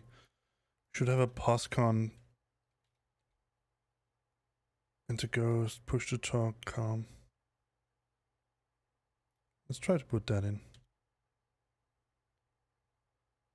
Yeah, but I don't need that. Alright.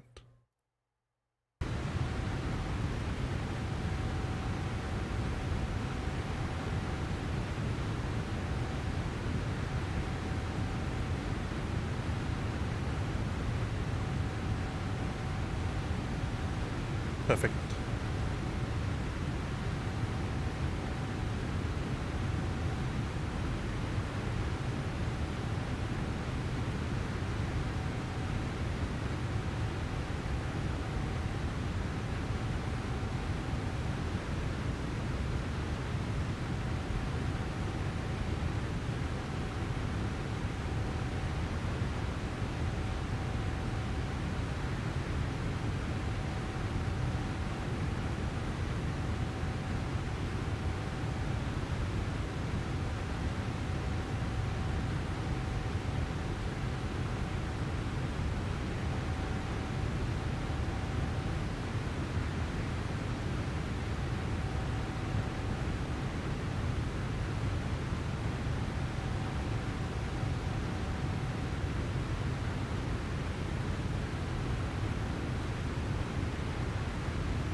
try to send this and see what happens.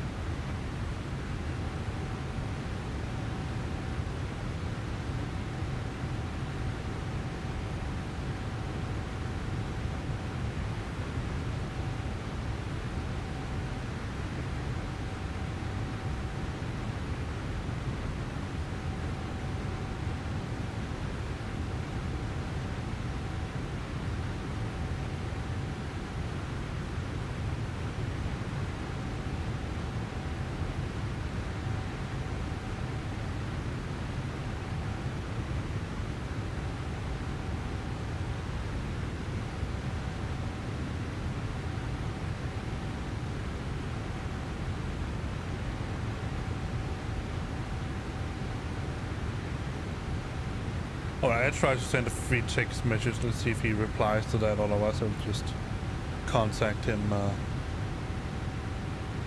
radio.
Milan 687, hello. Milan, contact me on 135455. Is that me? I couldn't hear it. I'm just going to contact him.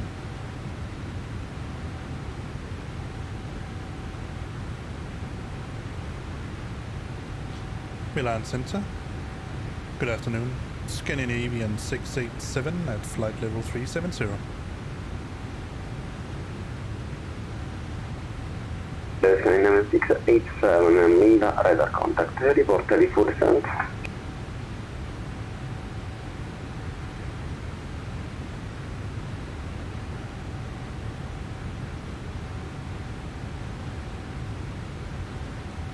Milan 687, radio check. Milan radars, Scandinavian 687. Our descent point is about a little after Winter. Sorry, 678 radio check and second last. I can't understand what the heck he's saying. Milan Center, Scandinavian 687. I read you 3x5, something like that. Scandinavian 687. How do you rate me? Would you rate me low or too high?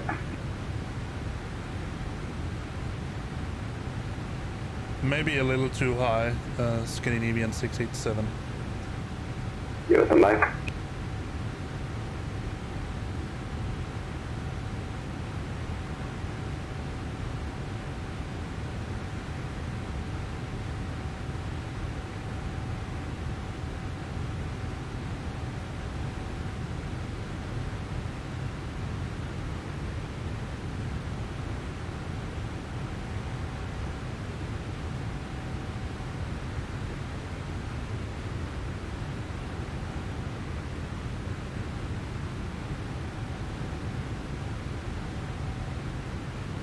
Radio check.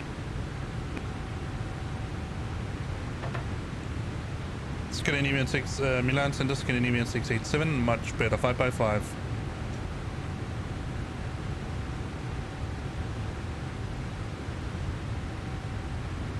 Thank you so much for one report, ready for descent.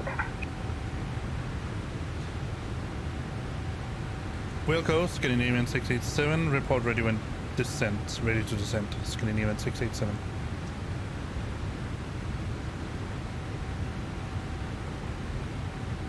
Canadian 687, Milan, expect Airbus 3 hotel arrival for the last Zulu runway 35 left on Offensa.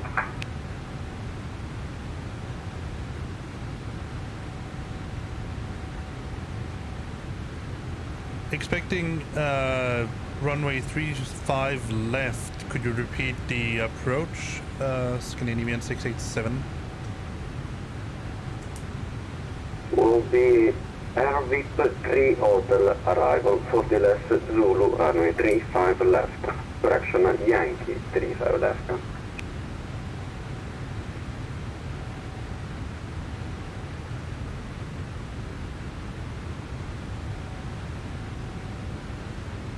Five left, Yankee.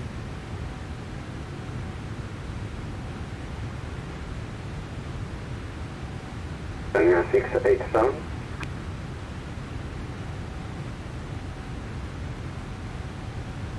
Expecting the every 3 Echo arrival for runway 35 left, Scandinavian 687.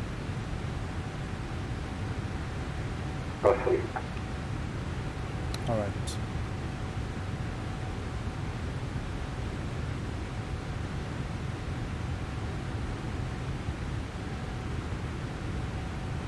Oh, sorry, Scandinavian 680 will be a left Zulu runway 35 left. Approach Zulu, 35 left, Scandinavian 687. Awesome. 687, we're ready, descent flight level 220.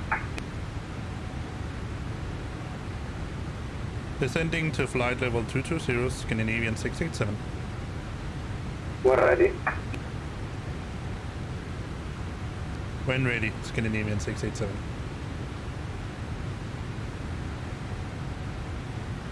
Three Echo.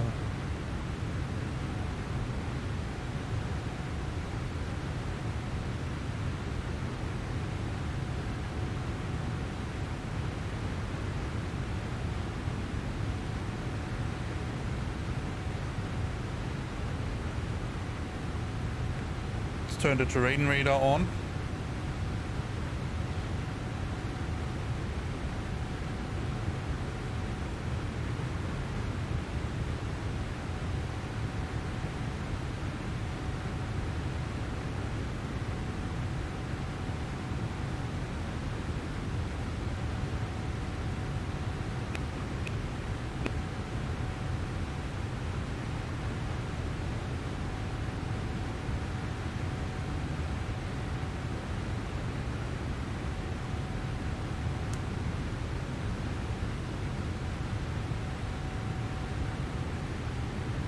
What is the altitude here? 126.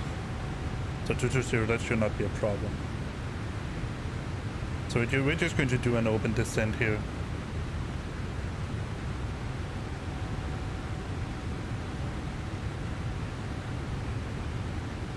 Scandinavian 687, just information, how many miles for the top of descent?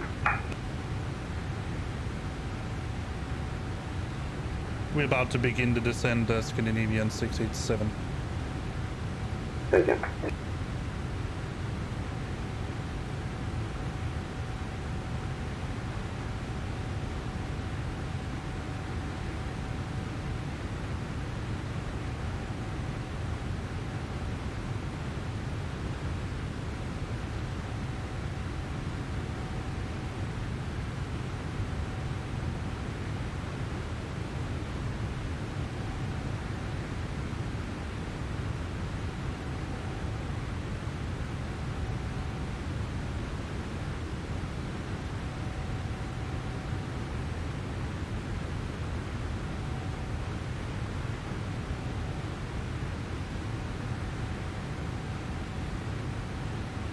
So now I should say decel, top of descent.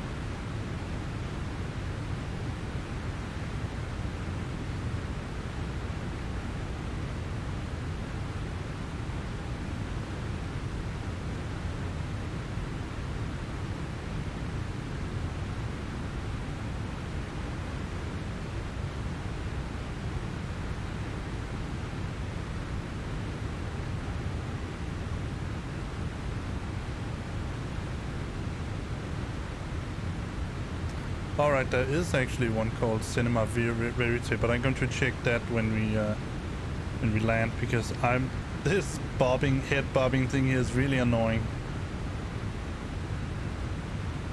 It's probably very realistic, but I don't like it.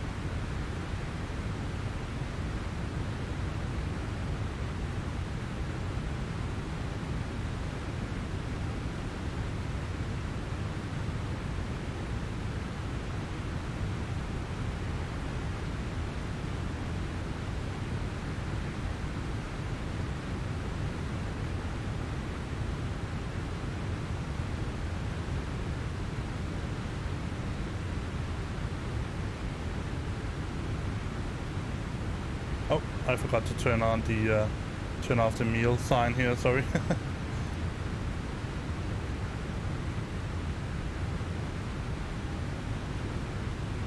Turn off the meal sign.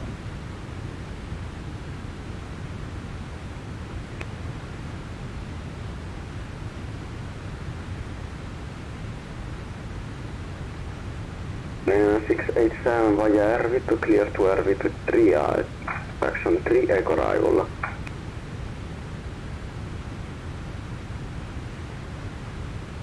Following the every 3 Echo arrivals, Scandinavian 687.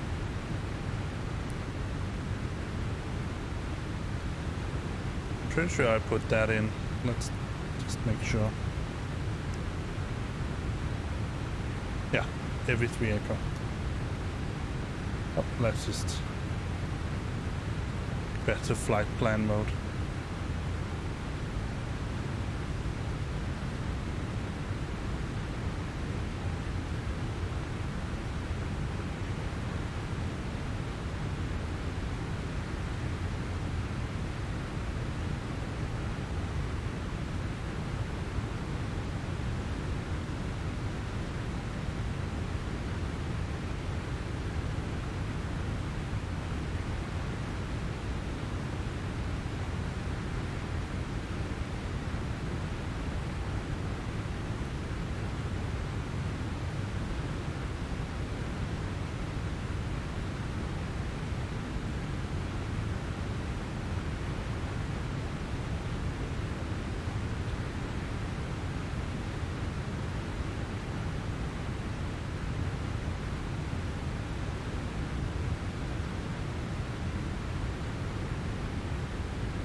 So one of the things I'm a little bit confused about is that I have a SQ on the radio stack here.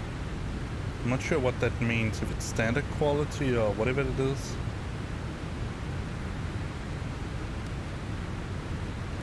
We can even have 687, continuation to flight level 130. descending to flight level 130, Scandinavian 687.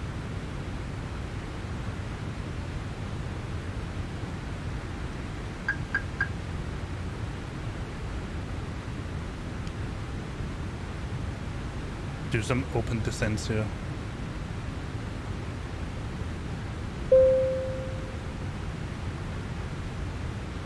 Boeing? What was that? Boeing and where and how?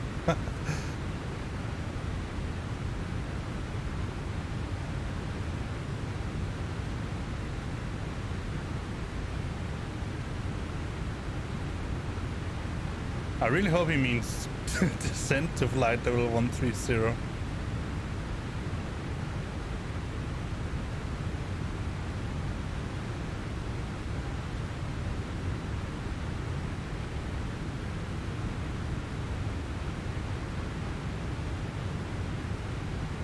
Oh, 687 Milan, just an information.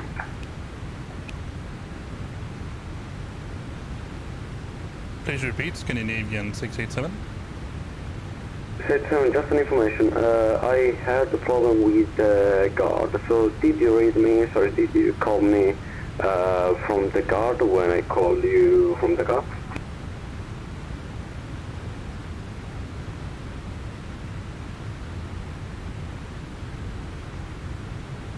Milan Radar, if you're talking about the ACARS CDPLC, I got a message for you that said climb to flight level 130. I'm pretty sure you meant descent to flight level 130, but it did come through Scandinavian 687.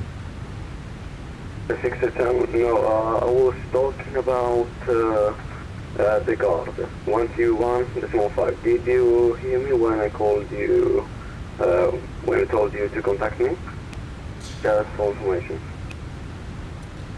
Yeah, I did hear you call me on, I'm pretty sure it was 125, 1215 or 121.5. But I had your frequency tuned as well, so I'm not sure. But I think it's Scandinavian 687. It was just a little information if you did hear me when I told you from the guard that I had a problem.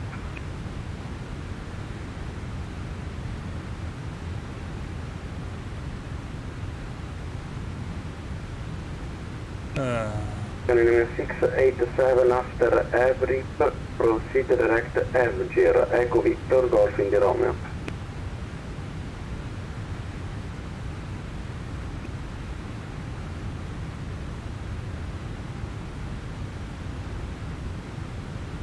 After every preset direct F gear, Echo Victor, Golf India Romeo, Scandinavian 687. Affirm, Echo Victor, Golf India Romeo.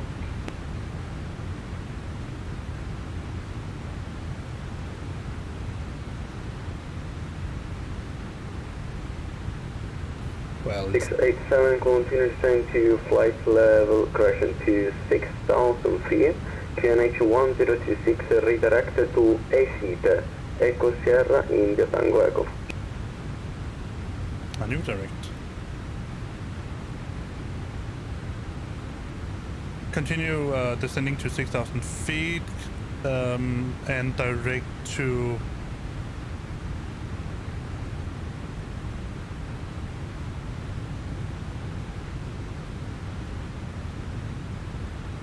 SASva, Echo Sierra India Tango Echo Scandinavian 687. 687 reduce descent.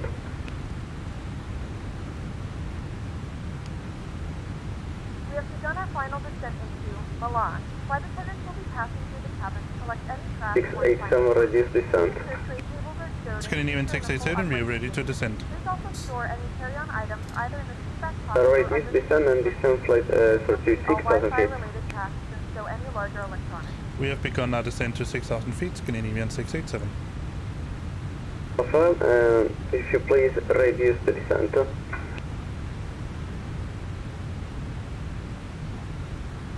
I'm so... Please repeat that, Scandinavian 687. 687 reduce the rate of descent.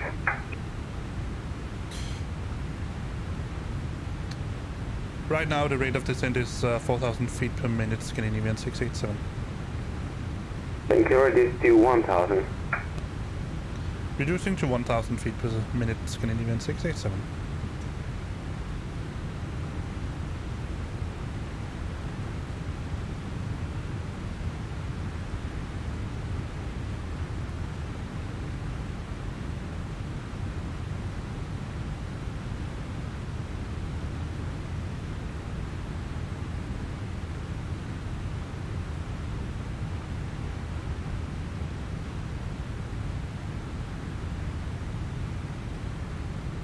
Alright, let's turn the seatbelt sign on and lights. 687 and descend to 5,000 feet, QNH 1026 transition 70. After a seat, proceed direct inler, India November, Lima, Echo Romeo.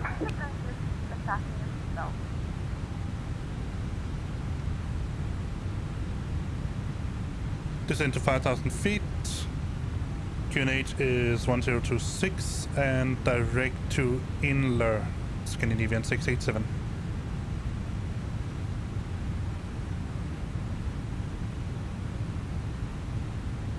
Alright, let's see, a lot of directs here. This is pretty okay. Let's see, Inler. 687, can you say again? And 7,000, that's not yet.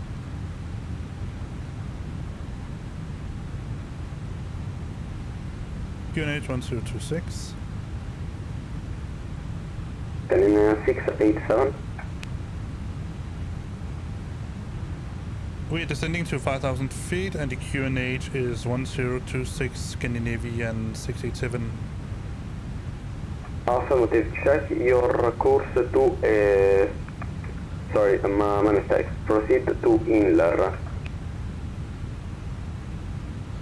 My mistake, we're also going direct to Inler, Scandinavian 687. 687, correct. 687, descend 4,000 via Inler, you're clear to the left, Zulu, runway 35 left, report when established. Please repeat the altitude, but clear to 35 left and report when established, Scandinavian 687. 4,000 feet. 1,000 feet, Scandinavian 687. Negative 4,000 feet. Ah. 4,000 feet made a little bit more sense, Scandinavian 687. Alright, 4,000 feet, not 1,000. Alright, and we'll report ready when established. Let's see, what else do we need? We need the AVTAB, airport. Yeah, 687, we want your help just for approved for this new software. So I will check a new altitude, so you will tell me if you are receiving any messages by the CPDLC, okay? That sounds very good, Scandinavian 687. 796. Did you receive now anything?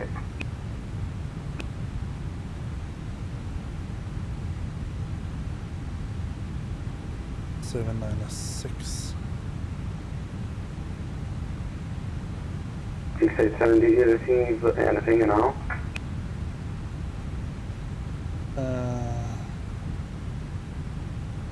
No, still haven't received anything on the ACAS or CDPLC, Scandinavian 687. Thank you.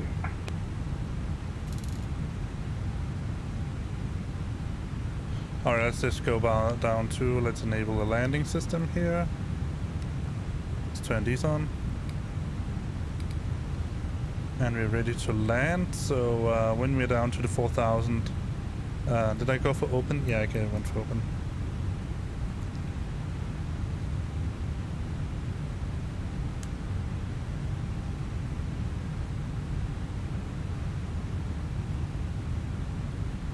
So he's also testing right now, which is fine if I could understand most of what he was saying. It's a little bit too bad that I'm having a hard time. Oh, I forgot to set it to 1226. There we go.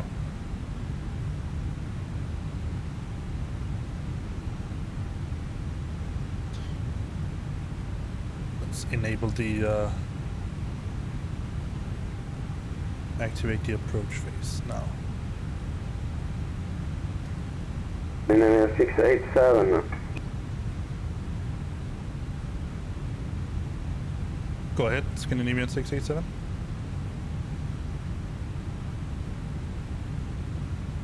Are you able to intercept the localized to the glide slope of 9 months?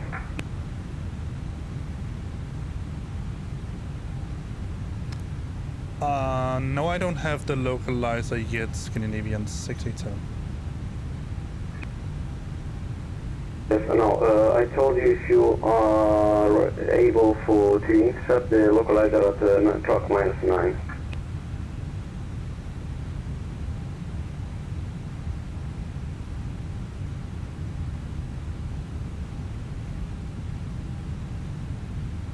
I can see the localizer and the glide slope now, so that should be possible. Yes, Scandinavian 687.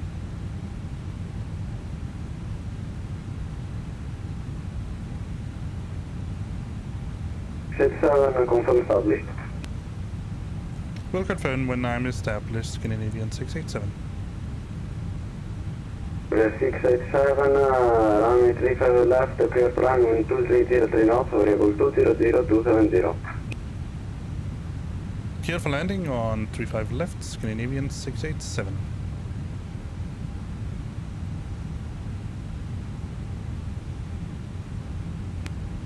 Alright, 2303 knots, let's put that in.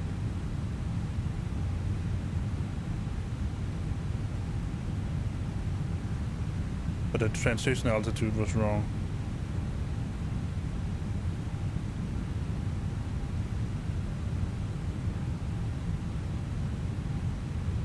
Alright, let's extend one flaps.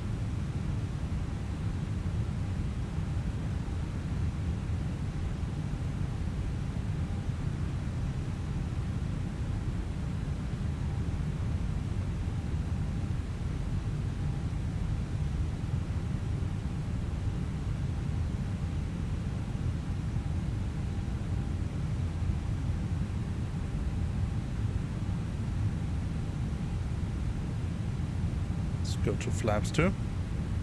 If we're slow enough, we are.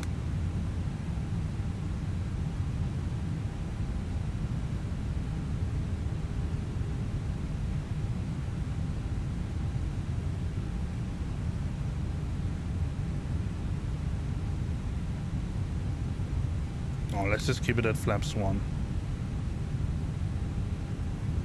Sorry.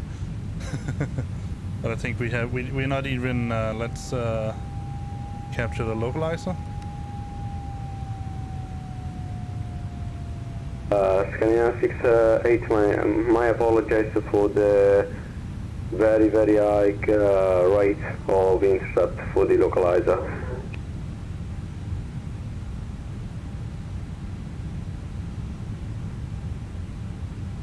That's no problem. We have the localizer right now. We'll report established with the glide slope as well, Scandinavian 687.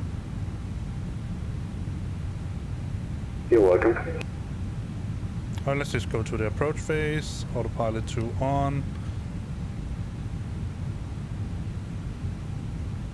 Let's pop this out so we can see it. It's very talkative. Alright, flaps 2.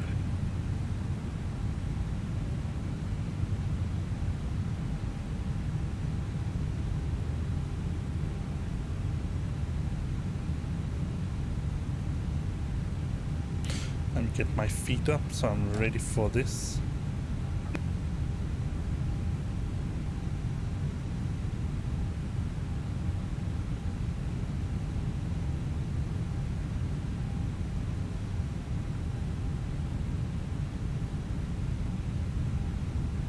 Milan radar, Scandinavian 687 on final 435 left. 7, you were authorized just a few minutes ago, so you Already clear to land, running 35 left, wind 2303 knots, for level 200-270. Clear to land on 35 left, Scandinavian 687. Am I really 687? Yeah. I was just sort of a little bit in doubt. Am I really 687? Alright, let's see. We are very high yet, so I'm not going to extend landing gear just yet. 2,500. When we are about 2,000, I'll extend landing gear and go to flaps 3.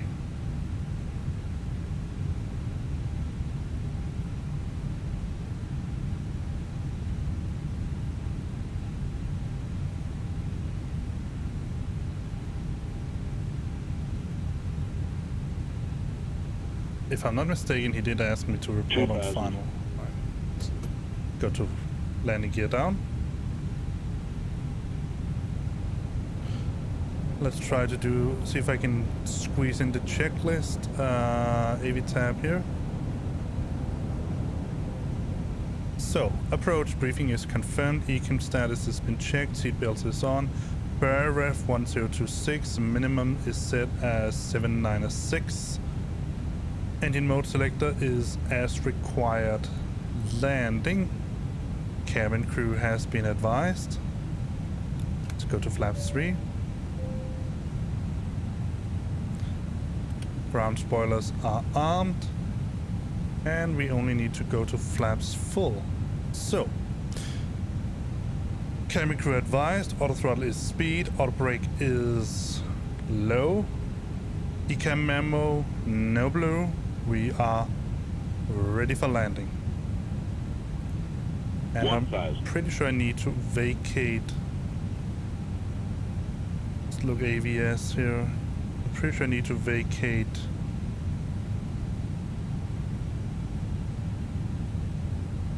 Oh, what wrong one? LIMC. Vacate to the right. Yeah. Let's see if I can make a good landing this time. A good impression. Alright, landing gears down. I think we're ready. 500. 400. 400. Autopilot off.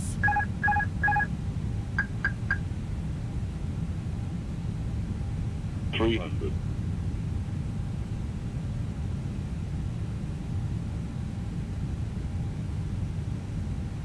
200. I am drifting a little bit.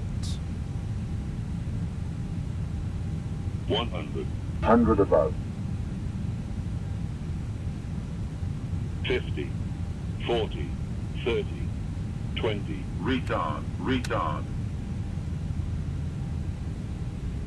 10. 5. Minimum. Oh, I have so much juice in these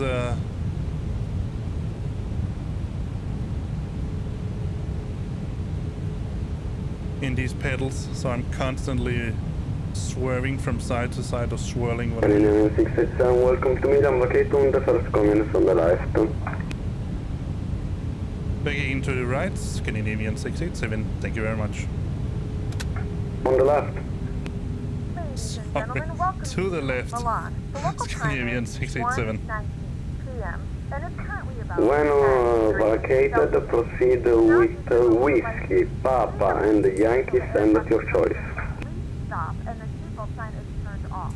Remember to use When caution vacated, opening overhead. Items may have take been taxiways preserved in whiskey, flight. Papa, This is and final Yankee, destination. and a Thank you stand for of flying my with us, own and we hope choice, to see you again. Scandinavian 687.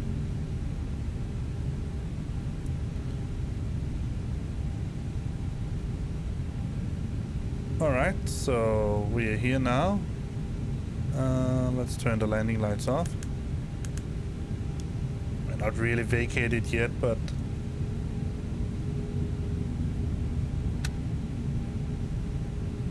almost vacated.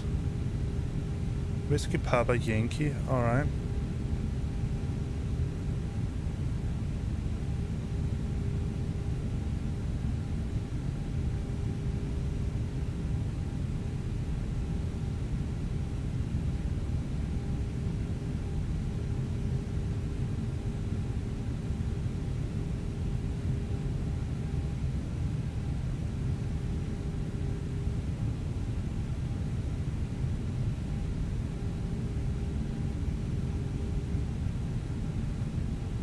Alright, let's turn this off.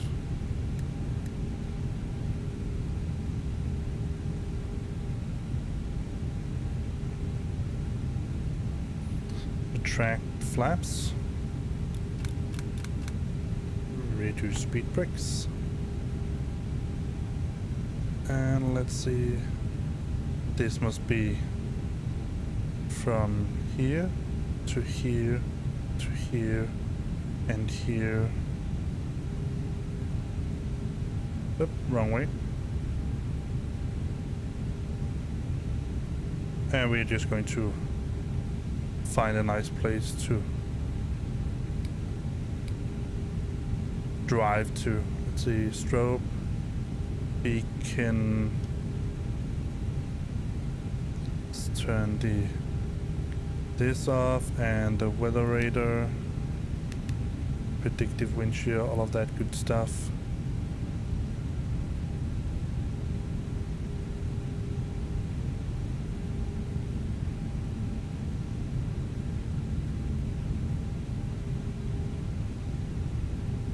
Let's go to a single engine taxi. Turn engine 2 off. And do speed a little bit. Let me see, did I turn everything off here? Yeah, I did.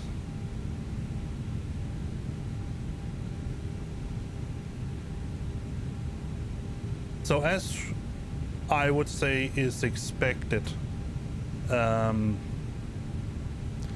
Poscons obviously, and I mean that's not a really not a critique of Poscon. It's just the way these things works. Obviously does have a little bit of teething problems, teething issues. But other than that, I mean, it seems to be a very solid system. Whether his voice was hard to read because of quality issues on the system, or it is just his microphone that is bad, or whatever is going on, I cannot be sure about that. I'm not entirely sure. I'm also not sure whether I can control the audio levels with my little knobs down here.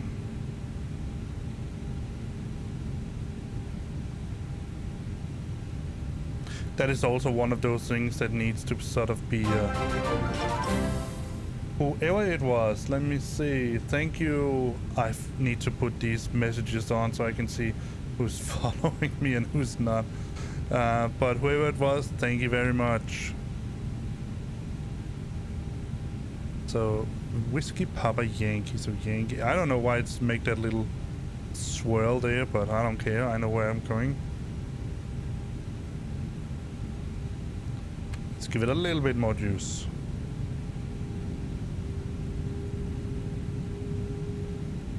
We are, after all, doing a single engine taxi. Alright, let's turn on the APU.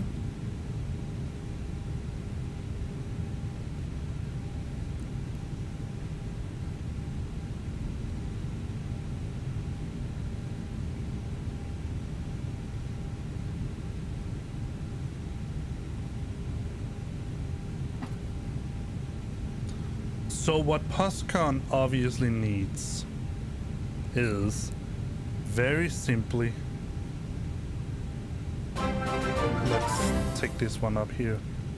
One again, let me see. Oh, I couldn't see who it was. Oh no, whoever it was, thank you very much for following.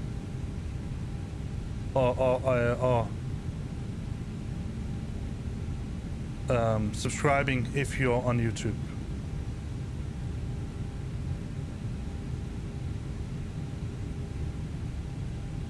I really need to get those messages working so I can see who's following and who's subscribing and all that. Alright, let's see. I think we have the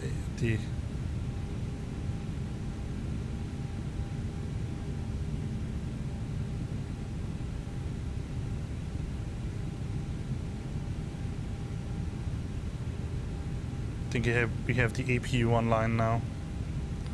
I don't need you anymore.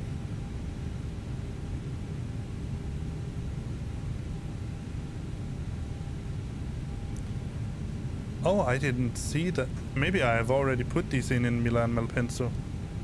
Because I have the little things there. The yeah, I'm pretty sure I did, actually.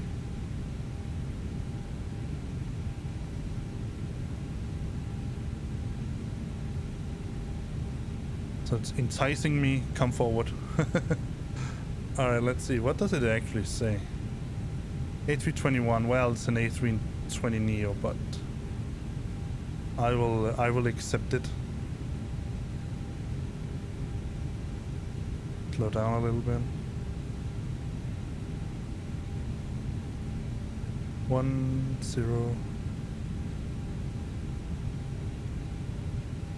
Getting really close here. Stop. Alright, we are here in Milan. Let's turn the APU bleed on. Let's turn this off. Let's turn the other engine off. Alright. Turn beacon off. Let's get some ground handling stuff. Welcome to Milan, frequency change approved, ciao.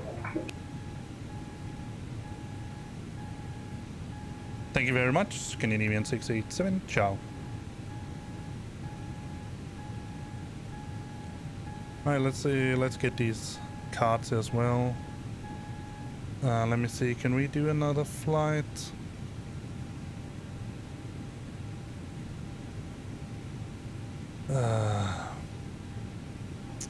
No.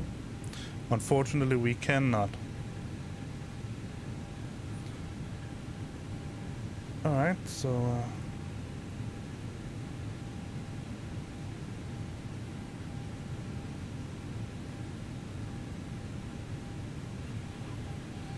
we're deboarding now, alright. That was what I was really... sorry. That was what I was really waiting for. Alright, let's turn this off. Turn this off. And leave that on.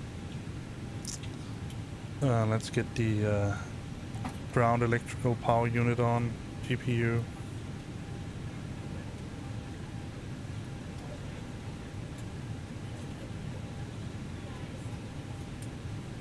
Alright, so while we're waiting for the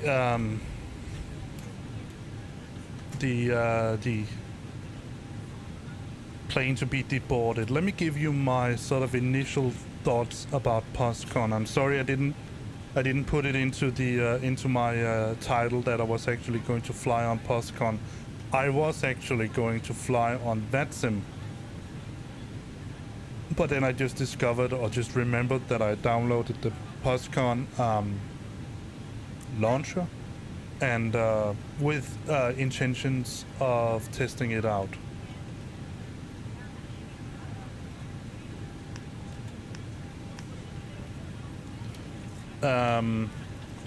So it was sort of a last-minute decision that I opened the Poscon.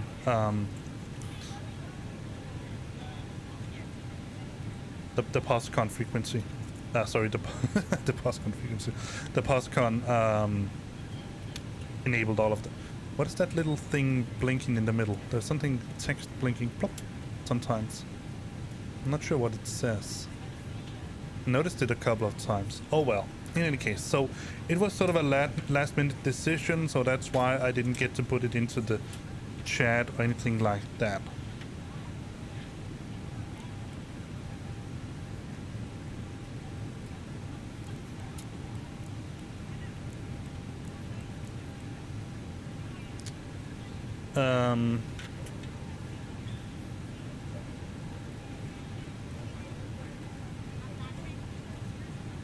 Yeah. So, that's the reason why you didn't get any information about that. Let's go for an outside view here.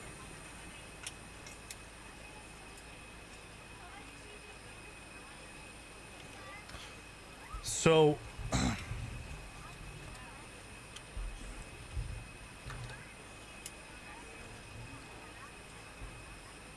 if we're going to do the return flight tomorrow, and I'm really not saying if we're going to do the return flight, I mean if we're going to do the flight tomorrow, we're going to do the return flight. But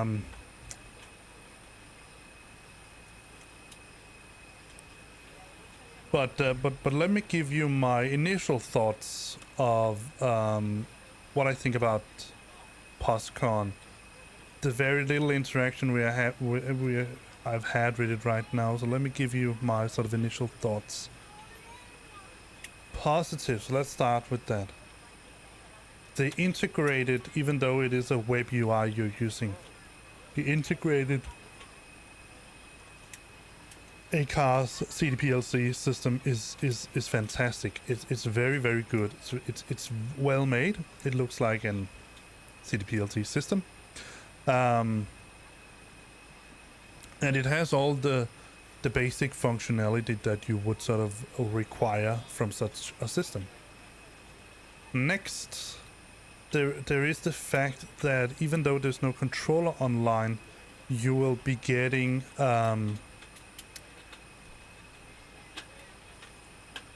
you'll get, I would call it a simple clearance. That's probably the best word to use about it. You'll get a simple clearance, mainly just being your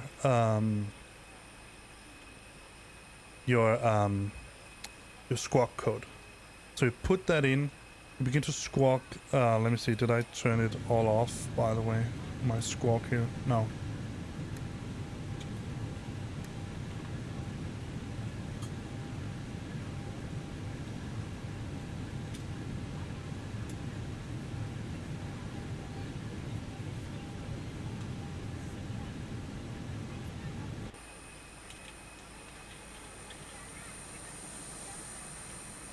Let's just turn the APU off. Let me just do a little bit of the usual handiwork here that I need to do. So we need to get low pressure air, shocks. Let's remove the parking brake because the brakes are hot. And let's turn off the APU. Go outside again.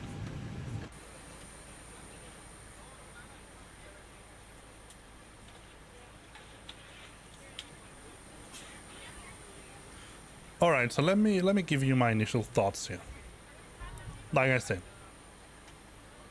these things are positive. Just, I mean, I would just say exclusively positive. It makes it much more interesting to fly. It makes it much more easy. You don't have to get a squawk in the middle of anything, and you always get that. You obviously, if you need to get a pre-departed when there's actually a controller available, it'll probably be more than that. You'll have a little bit more information in the clearance.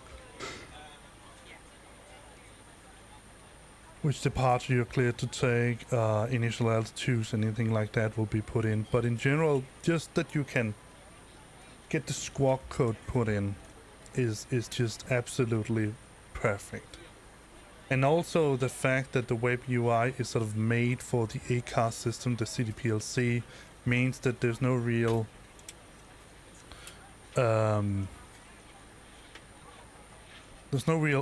arguing whether you should have CDPLC or not, because it is part of it's built into the system. Whereas, for example, I guess in both in Ivao and VATSIM, it's a system that adapted the CDPLC and the A-car system, the pre-departure clearance.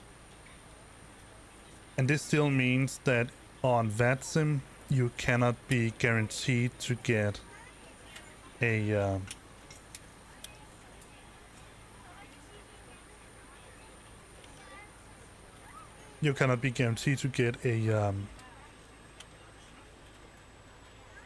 a pre-departure clearance. You might need to get the clearance via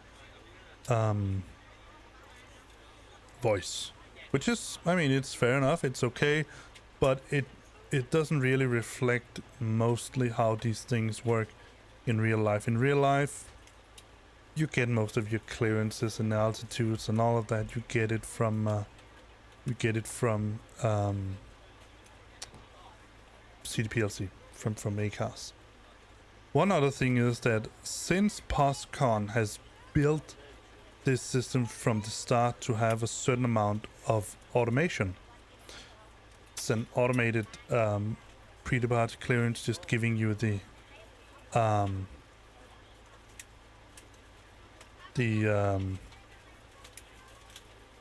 squawk code. You could argue, and I thought a little bit about that, and I also saw some people say it on one of the forums. Then why not have the pre-departure clearance give you the whole clearance automatically if there's no ATC available? And it's sort of a, for me, it's sort of a twofold. For one, the automated clearance thing, whatever it is, bot, whatever, it's just doing it. If they were to program all the allowed clearances into that automation, it would be a very, very big task. I mean, bigger than anything we can imagine here. Because they would basically need to put all of the procedures, all of the ATC procedures into one code. It would probably also make it a little bit more slow. I don't know. But it would certainly be a lot of programming. Right now, basically, I guess what it's doing is that when I ask it for pre-departure clearance, it's probably only going to check to see if my, if I have a, if I'm active. And I mean, sorry. I should be active when I'm logged on and getting the ATC. So it will basically just check and then just check and just give me the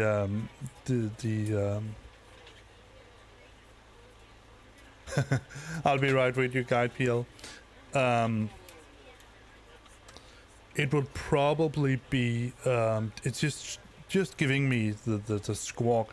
I'm not even sure if it's taking into account the direction I'm flying. It should do that at least. But then again, you could argue, well, if I'm going to use what I have in my plan anyway, when there's no ATC, why not just clear me for that plan when there's no one there to say it's should be something else? And it's a two-way street. On one hand, you could say, well, can you have an ATC, even if it's an automated ATC, that possibly clears you to something that is not clearable? On the other hand, you could say, well, does it matter if you're going to fly it anyway? So it's a two-way street there. But in general, I think it's a good system that they have, and they can build on top of that. So maybe they can put in some kind of automation where you are required, while you fly, to, when there's no center online, you're required to contact that center via the CDPLC. You're required to report your position. It's going nowhere. It's going to tell you, well, I see you. And possibly also some automation where you can ask for altitudes, because I think with my limited knowledge of programming that some form of relatively simple if and for loop or something like that should be able to determine the direction you're flying and whether you need to get an even or uneven altitude.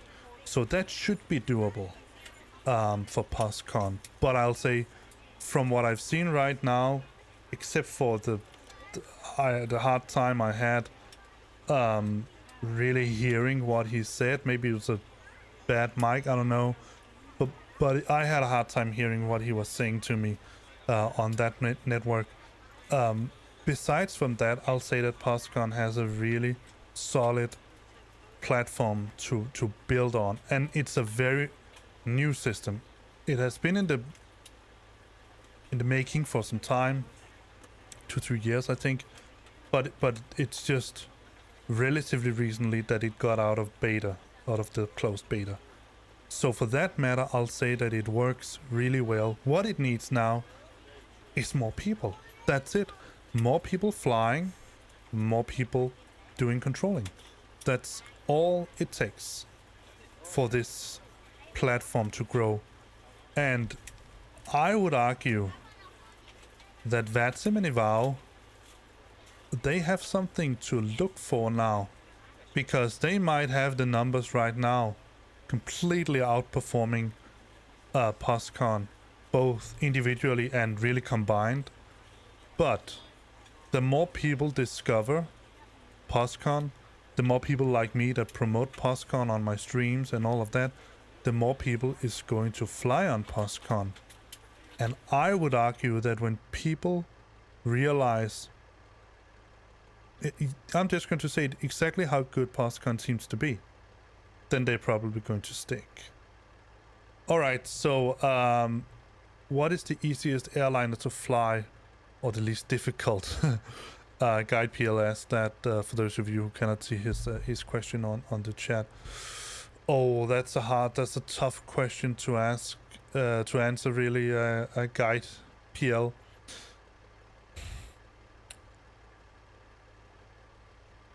It really depends. I would say let's put some planes out there that I know you can fly almost for free.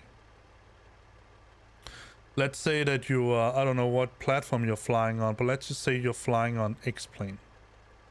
Let's compare a payware plane with a non-payware plane, and it's not because the non-payware plane is less functional than the payware.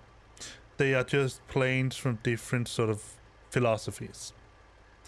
So what I'm talking about here is comparing let's take the A321, which I have here, with the SASva, the Boeing 737-800. Let's compare those two.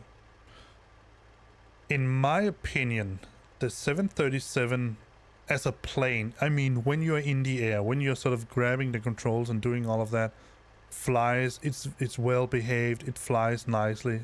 There's no sort of it doesn't fly weird.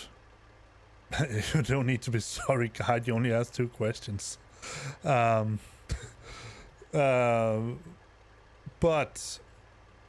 the philosophy behind Boeing planes is that the captain, or the people holding the yoke, is the person in control. So you can do whatever you want with this yoke, and the plane is just going to say yes, sir. So if you want to try to do a barrel loop in a 737, the plane is going to say, oh yeah, sure, I'm going to do that, and you'll probably crash the plane. But besides that, in my opinion, the 737, and I probably would say maybe all the way up to the 777s, the overhead panel in the 737 I find to be extremely confusing. And it's basically because it is a very old plane. I mean, it's really old plane that has been modernized with the glass cockpit and all of that, but the overhead panel is still have that feel, that old feel. And the thing is that when you sort of move around, for example, in the Airbus cockpit, let me just show you. In order to start the engines in the Airbus cockpit, there are some things you need to do. And obviously there are some things you need to have going for both planes. So you need to have the APU running. In the Airbus, whether that air, you need to have the bleed obviously opened. In the Airbus, the plane itself decides where that bleed air should go. So if you have the APU running, I'll turn it off now, but if you have the APU running and the bleed opened and the packs on, the bleed air from the APU is going to be sent into the plane. So that's going to give the passengers fresh air and all that. The minute you flip this switch there, the plane will automatically send that bleed air to the engines, so they are ready to be started. So when you flip this master switch here, for example for engine 2, and you have like that, that engine is that air from the APU is going to be sent to the engine to be started. In the 737, you need to switch those things manually. If you don't do that, the engines will never start. Also, here, you just flip that switch, and the FADEC, the computer, the engine control computer, will make sure that fuel is introduced at the right N3, and all of that. In the SASva, in the 737, you have these levers down here that you need to turn from off to idle when the N1 is about, I think it's 25%. That's where you have enough rotation in the engine to start it. So, unless you go up to the really newer Boeings, I would say that the Airbus is the easiest to fly. And the reason, and I'm not talking about sort of which plane behaves best, but more what do you have of technology in the planes. So in the Airbus, the A319, 20, 21, A350, A340, all of these, you have fly-by-wire.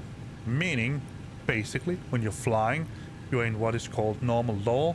If you take the stick and you move it to the side, or you take a yoke and move it to the side, in a Boeing, that movement will command the flight control computer to move the ailerons. So how much you move the yoke is how much you move the ailerons.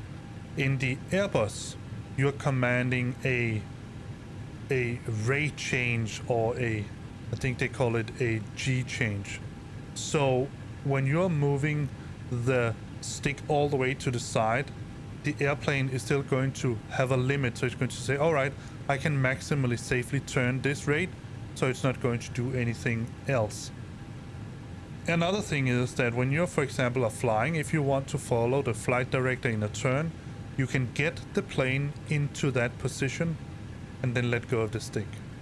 Then that plane will make sure, the flight control computers will make sure that all of the controls, the rudder, all of the things in the plane behaves in a way to keep that direction. Now, harsh wind or turbulence might move it around a little bit, but in general it would stay there. If you do the same with a Boeing 737, 757, all the way up to the 777s and the Dreamliner 787s, which have fly-by-wire. But if you do it in the 737, you turn the plane and you let go of the yoke, so the yoke sort of will do something else, maybe line up again, then the plane will do that. It will not continue in the same direction. So that's my reasoning why saying that the Airbus in overall are the easiest planes to fly.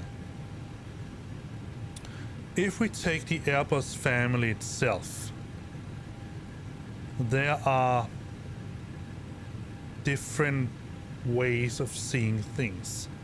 So the easiest Airbus to fly, the one that is behaving the most snappy, doesn't feel as heavy, is the A319. Tolis makes an A319, so basically you get the same software as you have in the A321. It's just a smaller plane. It flies a little bit more well behaved, but the contradiction here is that the smaller plane might be a little bit harder to land because it is lighter, it is more easily moved around by turbulence or crosswinds or something like that, whereas for example the A321 is longer, more heavy, meaning that it is in general a little bit easier to land. But the A319 is a good plane to start with because it is behaving relatively snappy. It flies reasonable well. You just need to get the landing sort of dialed in. But you need that with any plane. So you need to figure out where the flare is lies the best. Hello, Sleepy One. Welcome to the stream. I am doing very well, even though we are about to end the stream in, I don't know, depending on the amount of questions that you have for me. I'd like to sort of be very clear here, and I've not forgotten your question about prepared guide. Just to make sure, I'm not a real world pilot. Whatever I know about planes, about flying, or anything like that, is something that you can learn yourself. So I have no sort of secret flying experience, anything like that you cannot have. All my experience is from hearing what real world pilots are saying, flying on the sims, and watching YouTube videos or reading material. That's it. So, prepared? No, I haven't used that. I have Microsoft Flight Sim, and I have X-Plane. So, what I know about prepared is that we can always begin a discussion which sim has the best flight model. I can only tell you what I have heard and what I know, and then I can compare it with my sort of intuition as a physicist. That's really what I can do. So yeah, let's explain here right now. So what I know is that Microsoft Flight Sim, it was called FSX, which prepared is based on, and also prepared, as far as I know, they use some kind of lookup tables in order to figure out how should the wing behave under certain conditions. Whereas X-Plane 11 uses something that is called blade element theory or blade element simulation. Basically, it's trying to simulate how the wind moves over the wing and what should then happen with the wing.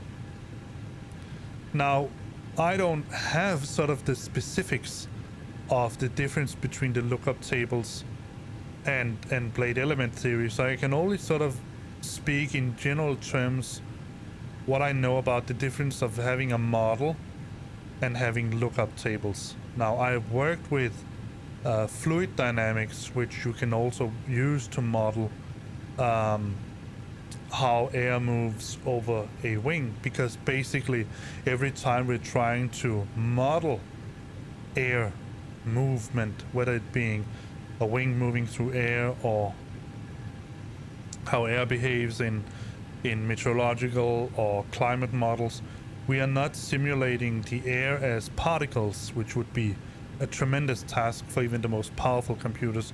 We are simulating it, we are simplifying it, if you will. It's not simple formulas, but let's just say simplifying it as being a fluid. And for the most part, modeling air as a fluid works really well. So I would expect that blade element theory really is a combination on wing physics and some form of fluid dynamics, how they two interact. From that knowledge alone, I would say that having a physical model, no matter how wonky it might be, and from what I've heard, the blade element theory model in X-Plane is pretty good, but even yeah, for the most part, that will always be better than lookup tables. If you have a lookup table that is very, very detailed, it is have many discrete values, there will still be an interval from one value to another. And between those two values, if you have if you have a wing that's moving through air that doesn't really align with one lookup value, but doesn't quite line up with another lookup value, you will have to interpolate between those two values, which might be the closest one. Whereas when you have a physical model, you can go straight into just say, well, the wing is doing this. And again, I'd like to reiterate, this is my assumption using my knowledge as a physicist. It's not something I know precisely, because I don't know exactly how Prepared is calculating these things, and I don't know exactly how X-Plane is calculating these things. So that's one way of looking at it. Flight model itself.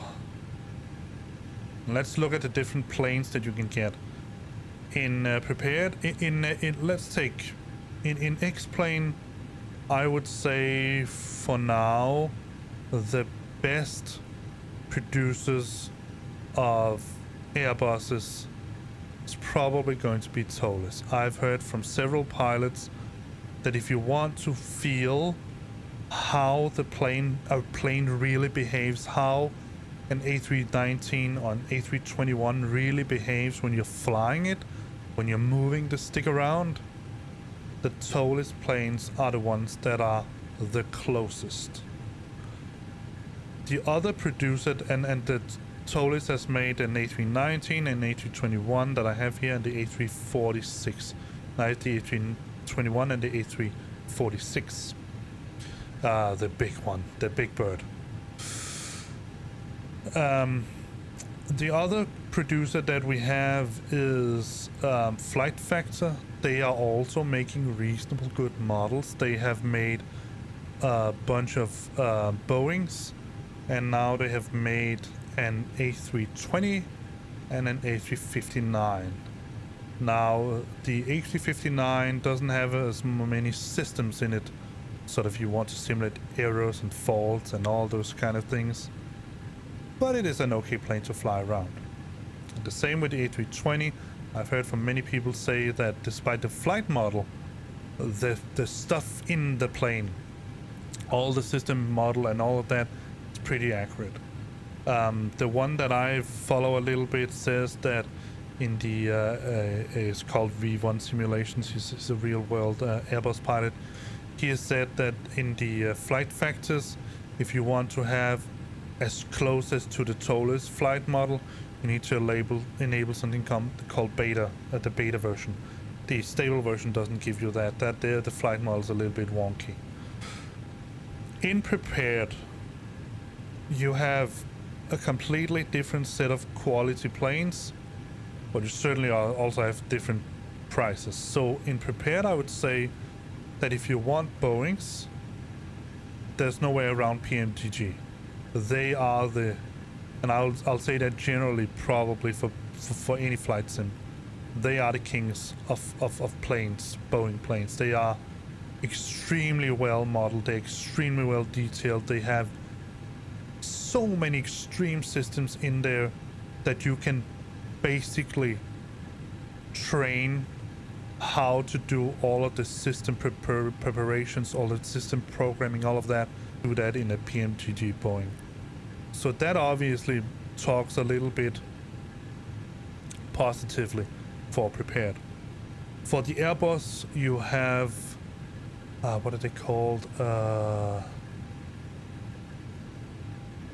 It's not FlyJ Sim. It is something with Sim. I've just forgotten. Let me look it up.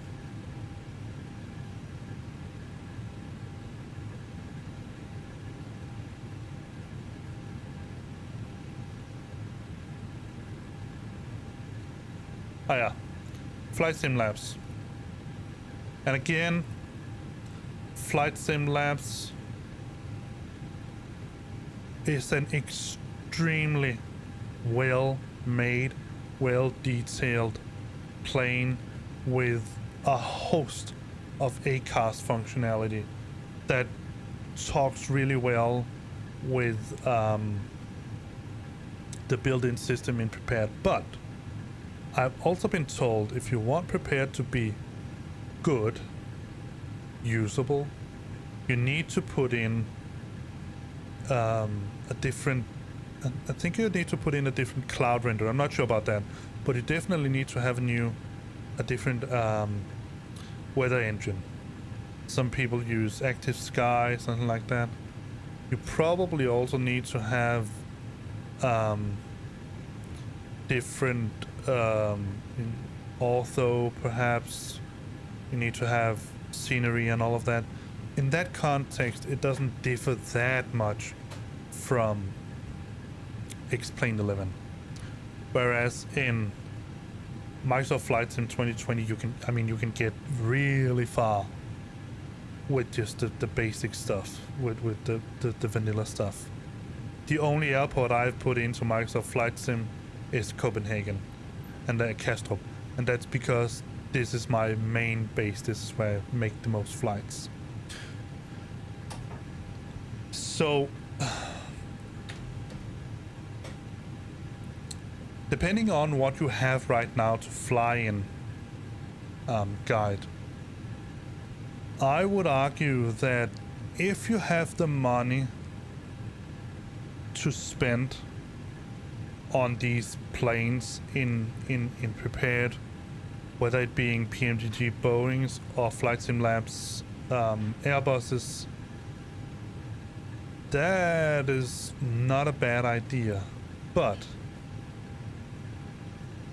you also have to remember that X-Plane is relatively soon, and I say relatively because we really don't know, but sometime soonish, it's going to be upgraded to X-Plane 12. And when that happens, graphic-wise at least, there will be some significant difference between what you have in Prepared and what you have in X-Plane 12. And I'm talking about Prepared 5 here, 5.1 or 2 or wherever they are right now. That is, in my opinion, something to consider.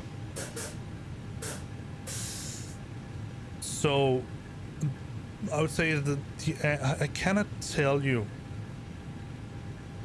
if Prepared is definitely not bad. I mean, it's Lockheed Martin that runs it, right? So, and they use it for many things professionally. So it's not bad. It's not a bad program at all. But you need to put a lot of money into it in order to get really what you want. And if you already have a lot of planes in X-Plane or whatever you're flying, then I would probably wait until you have until we have X-Plane 12, quite honestly. Because then you can really much better decide whether you want to make the switch. There are sort of two overall ways that you can look at all of this, and you can sort of draw a line from Microsoft Flight Sim 2020 to X-Plane down to Prepared. So there are sort of two, in my opinion, there's sort of two aspects of flying in a sim. One is accuracy of the sim itself. Obviously, we would like to fly planes that are as accurate as possible, feel as the real thing as much as possible, has all of the different tests and all of these things in it, so that we can, even though we're never going to use it, it is like preparing to jump into the real plane and take a flight. In that context, I would probably say there's nothing that surpasses PMGG or Flight Sim Labs. It's just as it is. But after I've been flying some time now, also in Microsoft Flight Sim with the fly-by-wire mod for the A320, and with the upcoming Phoenix, that is, as far as I know, about to enter beta testing right now, so it's relatively close and has an extreme amount of features in it. CDPLC from the start, CDPLC, ACARS, flight model, all of that, and integration, so you can have your the MacDo on a tablet, on a web page, anything like that. A lot of cool stuff that they're going to put into it, and you can. I think you could also get your tablet, your EFB electronic flight bag.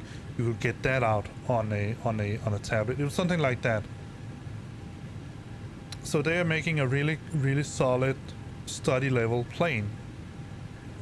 And what's the real difference here is that what Microsoft Flight Sim has, that in my opinion is also very important, and hopefully X-Plane 12 can alleviate some of that, is the immersion into flying. So one of the things that people have said, why do we need, for example, a cabin in the plane? Because we're pilots, we're sitting in the cockpit, right? And that's true. And why do we need the nice clouds? I mean, the billboard clouds and X-planes are fine when you're sort of away from them, and that's also true. But the thing is that for most of us, I would argue that we are not here. Let's go outside, and it looks a little bit better from the outside. Let's make these guys fly away. Yeah, fly away. Go away here. Ground handling.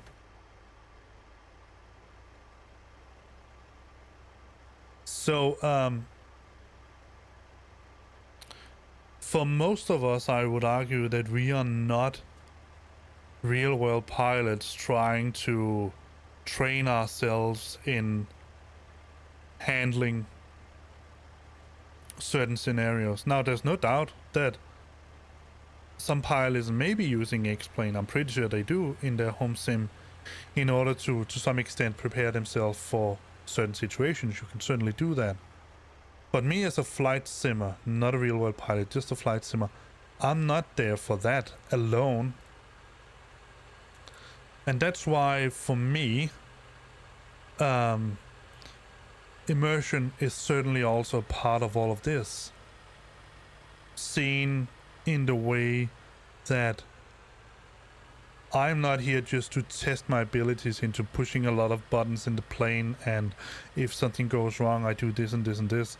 This is also interesting. It's for me sort of icing on top of the cake, and you get that with the TOLIS, you definitely get that with the PMDGs and the Flight Sim Labs planes and all that. But the immersion is also that when I'm sitting in the cockpit and looking out of the plane, it looks real. Because I mean, a real world pilot sitting in a sim would probably not think that much about immersion, because why the heck would you need immersion in a sim when you're flying the real thing the next day? But I'm not flying the real thing the next day. I'm flying a sim. Tomorrow I'll be flying a sim. And the only time I'll get into a real plane is if I want it to be transported somewhere. So I am simulating not only flying a plane, but I'm also simulating more, you could say, being an Airbus captain, or in some cases a Boeing captain, meaning that I have different programs that I use. I have programs for my, right now we're flying for Scandinavian Air, SASva, I think they're SASva.com, the virtual airline, because I want to simulate that I'm an actual captain hired by Scandinavian to fly people from one place to another. I have PAX, passengers and crew experience installed that I use in order to get that vibe, that sensation. I don't know what you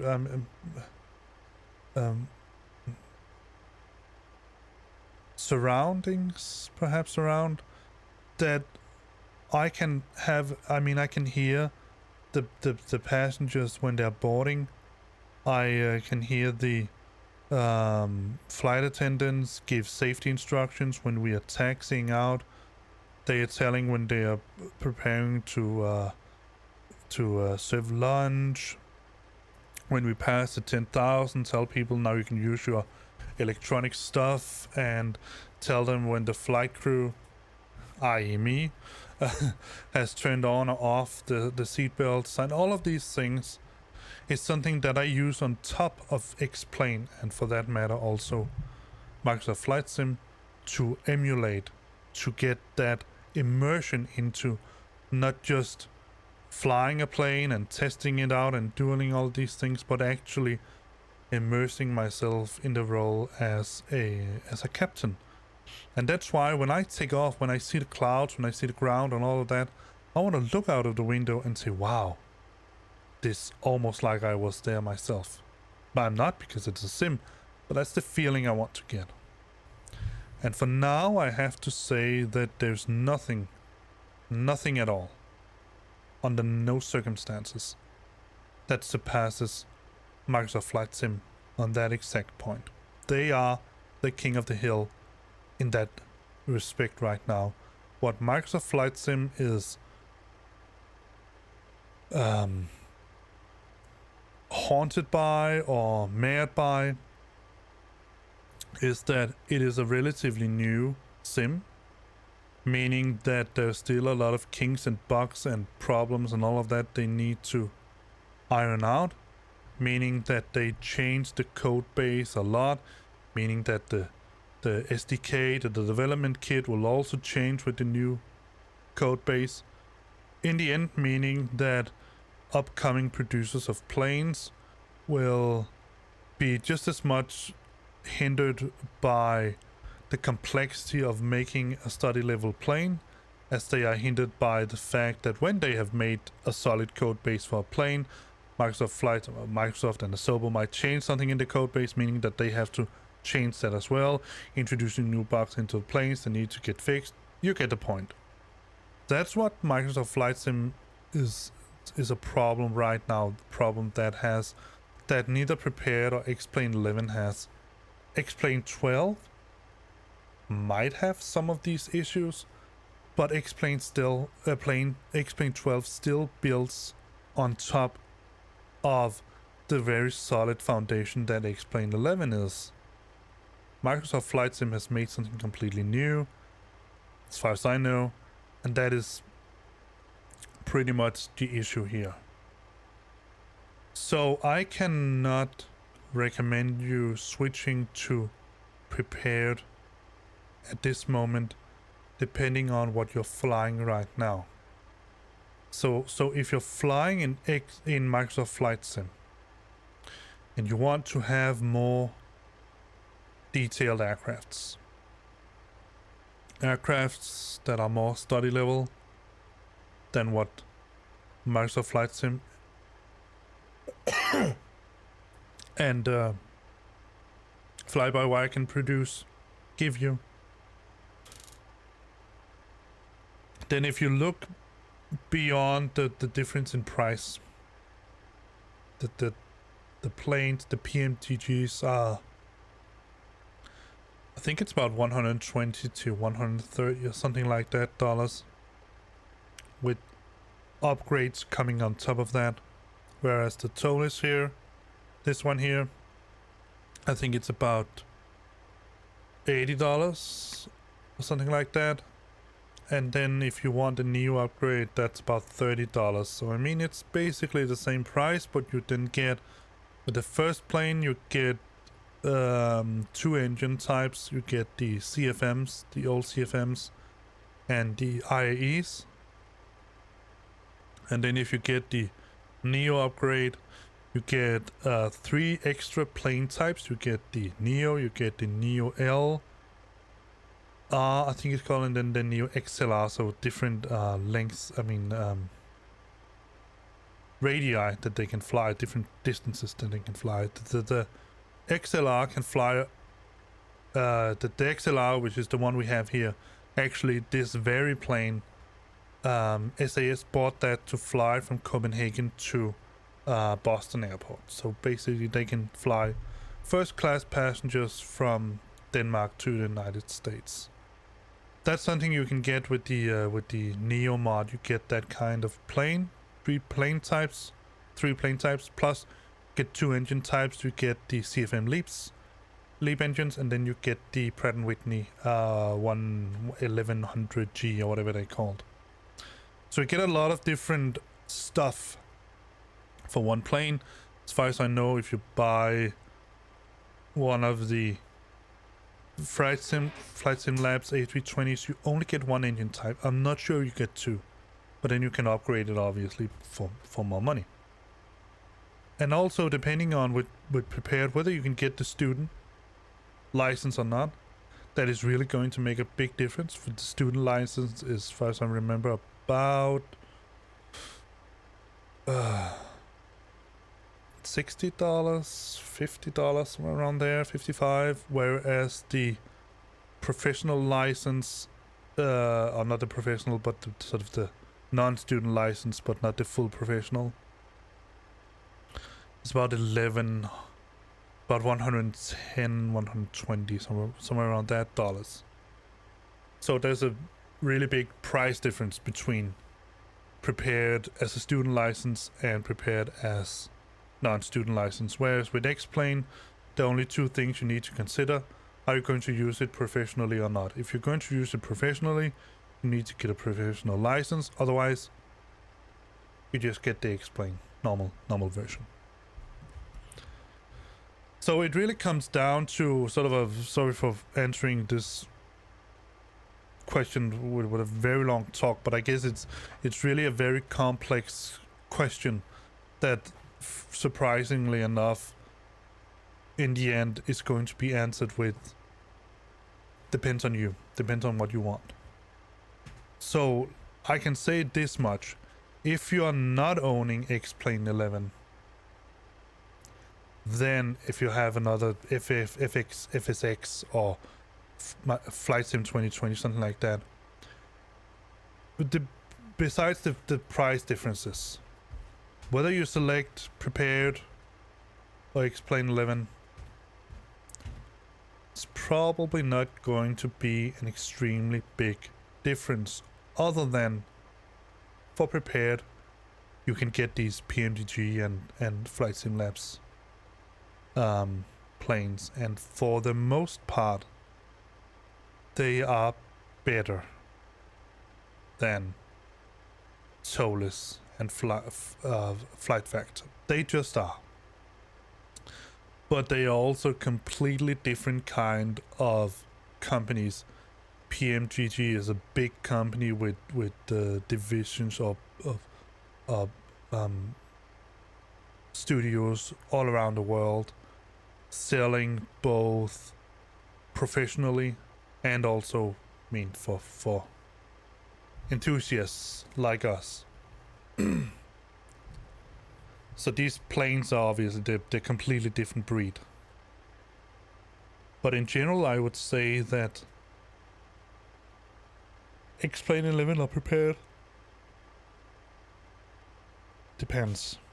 If you have X-Plane 11 and you have a lot of money invested in X-Plane 11, a lot of planes and all of that, a lot of scenery, you just have to be aware that if you switch to prepared, you have to do the same all over again. You need to put a lot of money into scenery, a lot of money into flight, cloud weather rendering, possibly also cloud rendering, scenery, maybe some ORBX, and obviously the third-party planes. That goes for both X-Plane and prepared. For Microsoft Flight Sim, we're basically just waiting to get better planes. That's it. I hope that could, to some extent, answer your question. I have thought about getting prepared also, but my conclusion was that, generally speaking, what you get from prepared. Even with the amount of money put into it, I mean, I can't get the student license, so I need to get the full license, the 120 whatever it is dollars. On top of that, if I want to get an Airbus A320, it's probably going to be another $130, about $260, $250 for just starting. Then I need to get active SASva prepared. It's probably also around the $50, $60. Then I need to get some scenery because the standard scenery is not that cool. That's probably also going to be somewhere between $60 to $200, depending on how much you buy at one instance. And if you want to get Orbix or anything like that, you need to take care of you need to take that into account as well. Now, for example, if you look at V1 simulations streams where he flies the, I think it's the Flight Sim Labs A320 in prepared, the system modeling and the system simulation in prepared, and especially the Flight Sim Labs Airbuses are dimensions above what you get in X-Plane with the tow list. They have ACARS integrated, they have CDPLC integrated, you can also integrate it with VATSIM. You can get, I mean, you really spend a heck of a lot of time sitting and punching buttons on the box in the Flight Sim Labs Airbus, because that is, at least if you're an American, that's what you do in real life. In Europe, I mean, you also spend a lot of time preparing the box and all of that, but the calculations of takeoff speeds and all of that, probably also the final weight diagrams, the sheet and all of that, is something that you calculate on your EFB. It's not something that you get via ACARS. So that's a difference here. Prepared and Flight Sim Labs, they're more set up for the American system, where you basically anything you need to do if you want to basically what you do, if I remember correctly, is that you contact ACARS to get your flight plan. You set that up. Then you can contact ACARS to get the amount of passengers you have to, the amount of cargo that you need to have board and all of that. And then you ask, one of the cool things about, and I think it's also a third-party mod in Prepared, is that you have much more interaction with the real interaction with the ground crew.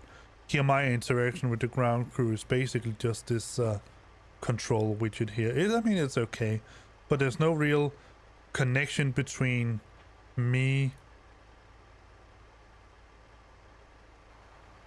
asking the fuel truck, like it's coming now, the fuel truck to drive up to my plane, and then actually getting fuel on board the plane. They're two separate things.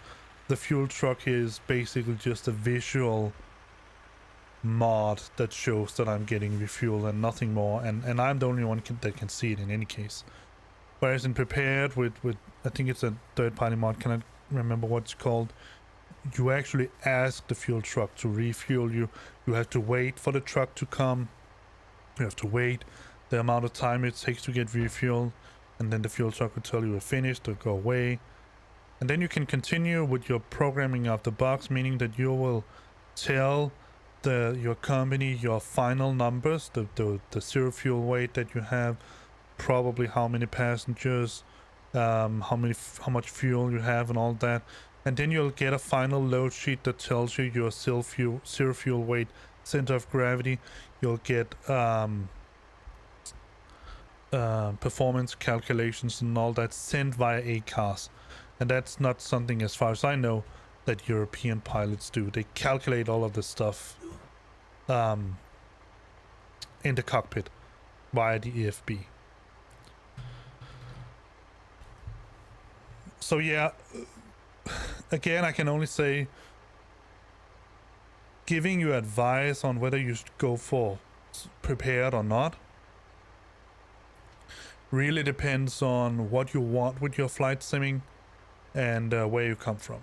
I mean, not your town or where you were born, but which flight simming you are coming from. That's more what I mean. All right, I hope that that could answer your question sufficiently. Let's see what the passengers they said. So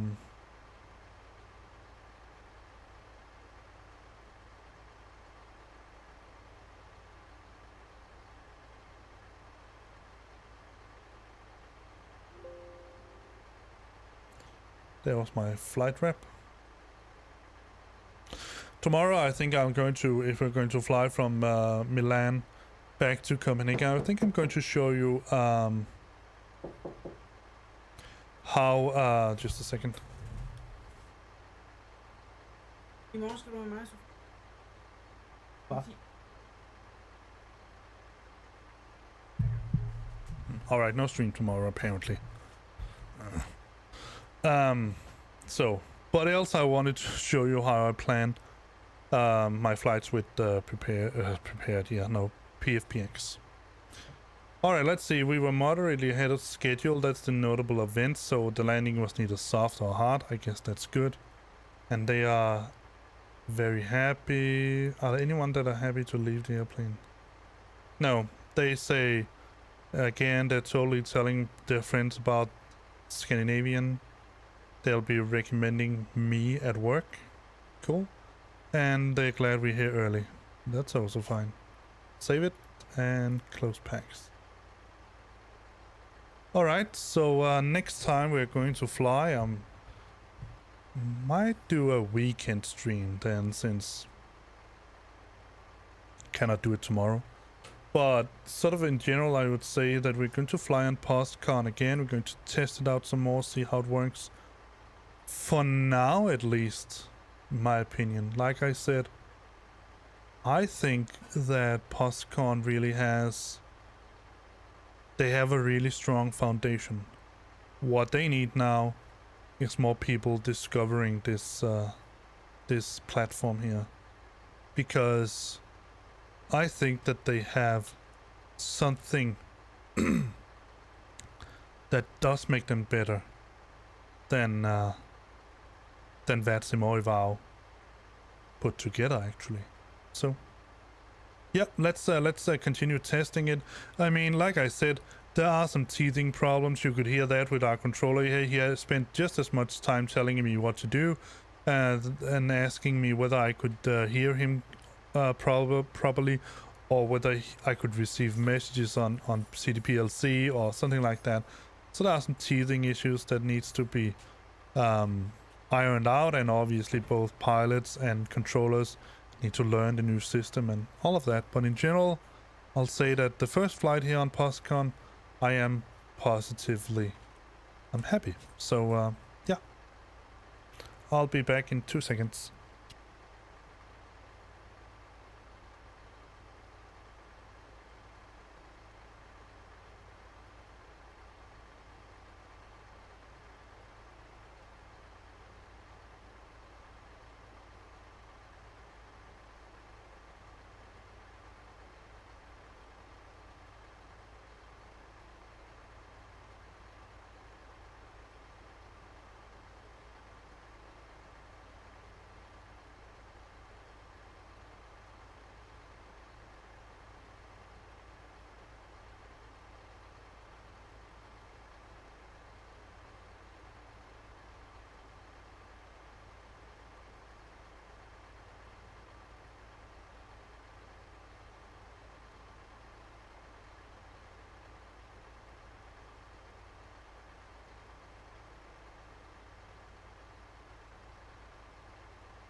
Yep, so I'm back just to say goodbye. But yeah, I would say that I'm positively surprised about the core functionality of Poscon, and if they want to, I think what they have going for them right now here that will make them significantly different, perhaps even better, than VATSIM or EVAO is that they have made a foundation from the start built upon very little, but still some amount of automation. And that, in my opinion, gives them that advantage that if they want to automate more stuff in the future, they can do that but relatively easily. And I will say one really cool feature that I think is so fantastic, and I think I want to show you it next time we fly, which is not going to be tomorrow, fortunately. Maybe later, I don't know. We'll see about that when it can be. But one of the really cool things about Poscon that they have done right away is that they have built in from the start into the system an integrated part is that a car CDBLC system, and you get, no matter where you are, no matter whether there's ATC or not, you will get an you will get at least you'll get for your clearance you'll get a squawk code. And in my opinion, that really sets it different from VATSIM. One other thing is that if there is a Unicom, or I think it's called a SASva frequency, you use it there. You don't get handheld in any way in Poscon. The frequencies that you need to figure them out yourself, either looking at charts or having something like Navigraph or anything like that to see what the center frequency is, what the center name is, and all of that. You can go into the map and you can find the frequencies there, but in general, if you need to know the ground frequency, you need to look up on a chart to find the ground frequency. If you want to get the departure frequency, you need to look at a chart to get the departure frequency. You might get transferred, so if you call ground or if you call clearance, they'll give you the frequency to ground. Ground will give you the frequency to tower will give you the frequency to departure and all of that, and or approach or whatever it is. But in general, if you need the frequency, you need to look it up yourself. You can't just look at the VATSIM little program and then see the list of frequencies there. Whether that's better or worse, well, I mean, it depends on you guys. It depends on you when you're flying. What do you find to be the most interesting, best to use? All right, because I need to get out of here. There's not going to be any replay. Well, yeah, we can do a short replay, but I'm pretty sure I need to log out of Poscon. So let's log out. There we go. I think I'm going to remove this. Let me see if I can fly with Lua. Let me see.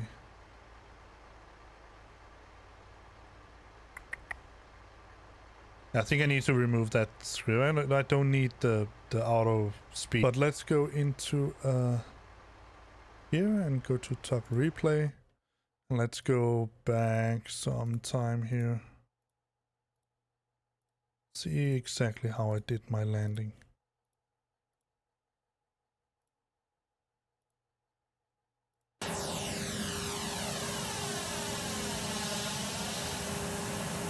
Yeah, the door is open.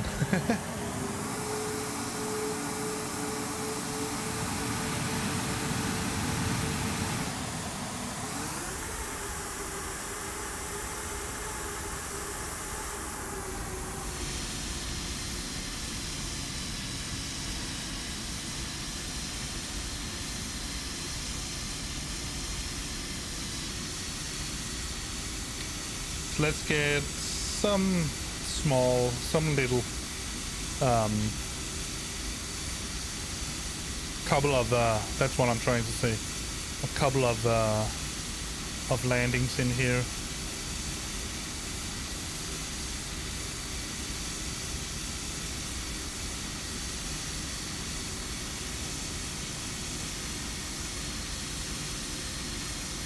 We're also going to continue obviously with some Star Citizen at one point.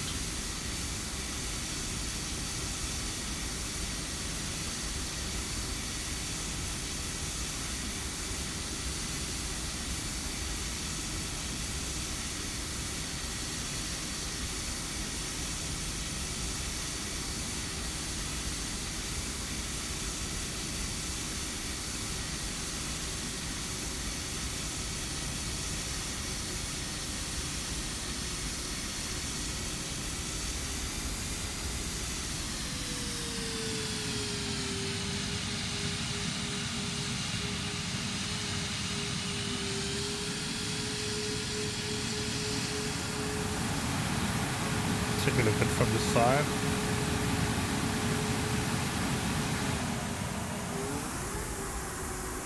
Little bit of floaty.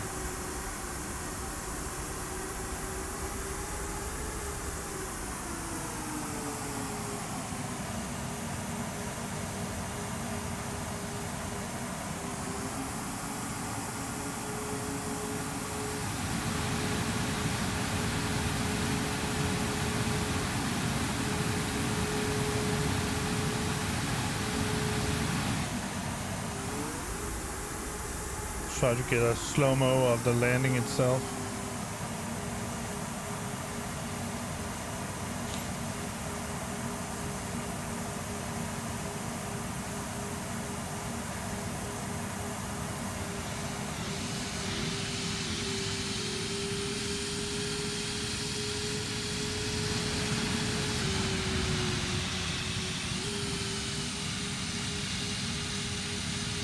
See how much those engines get, gears get.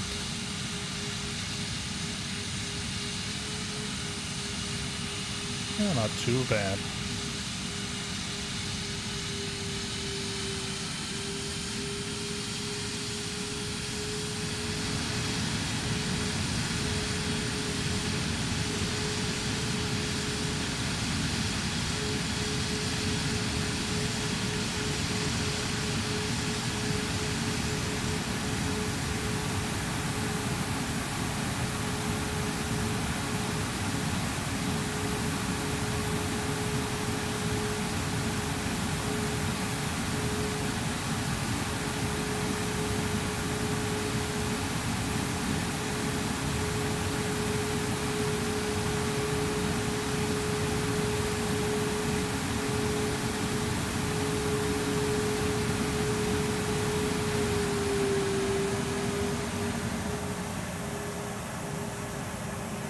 All right, that was it.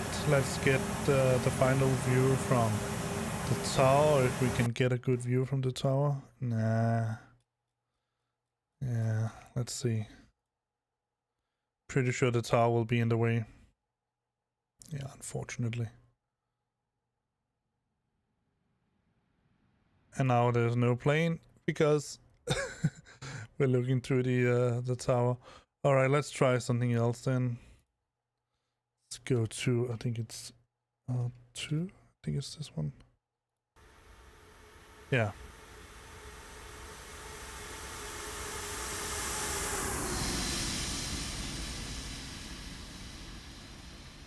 Just find the point of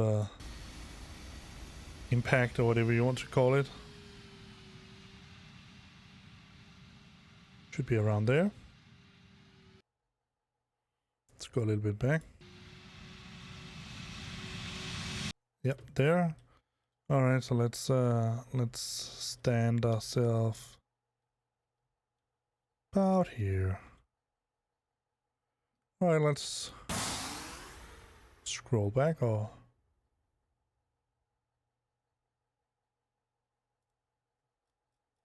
see how it looks from here. With an open door. I love it. Oh my god, let me remove the fly life top and all of that. Don't need that right now.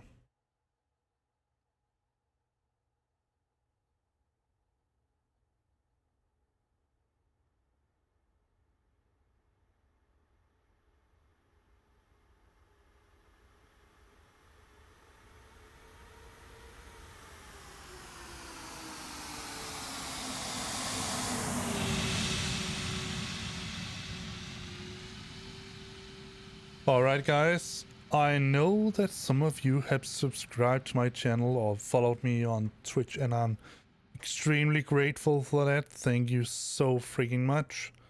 I'll sign off for now. I'll be back maybe tomorrow at some point. I don't know, it depends on...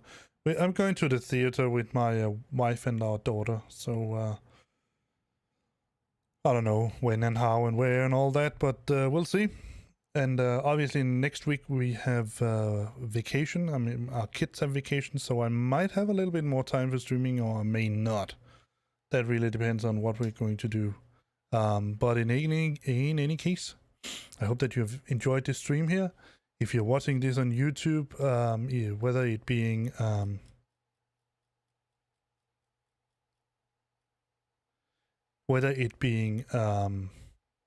as a VOD or you're watching it right now, remember that subscribing to my channel, it really helps the channel.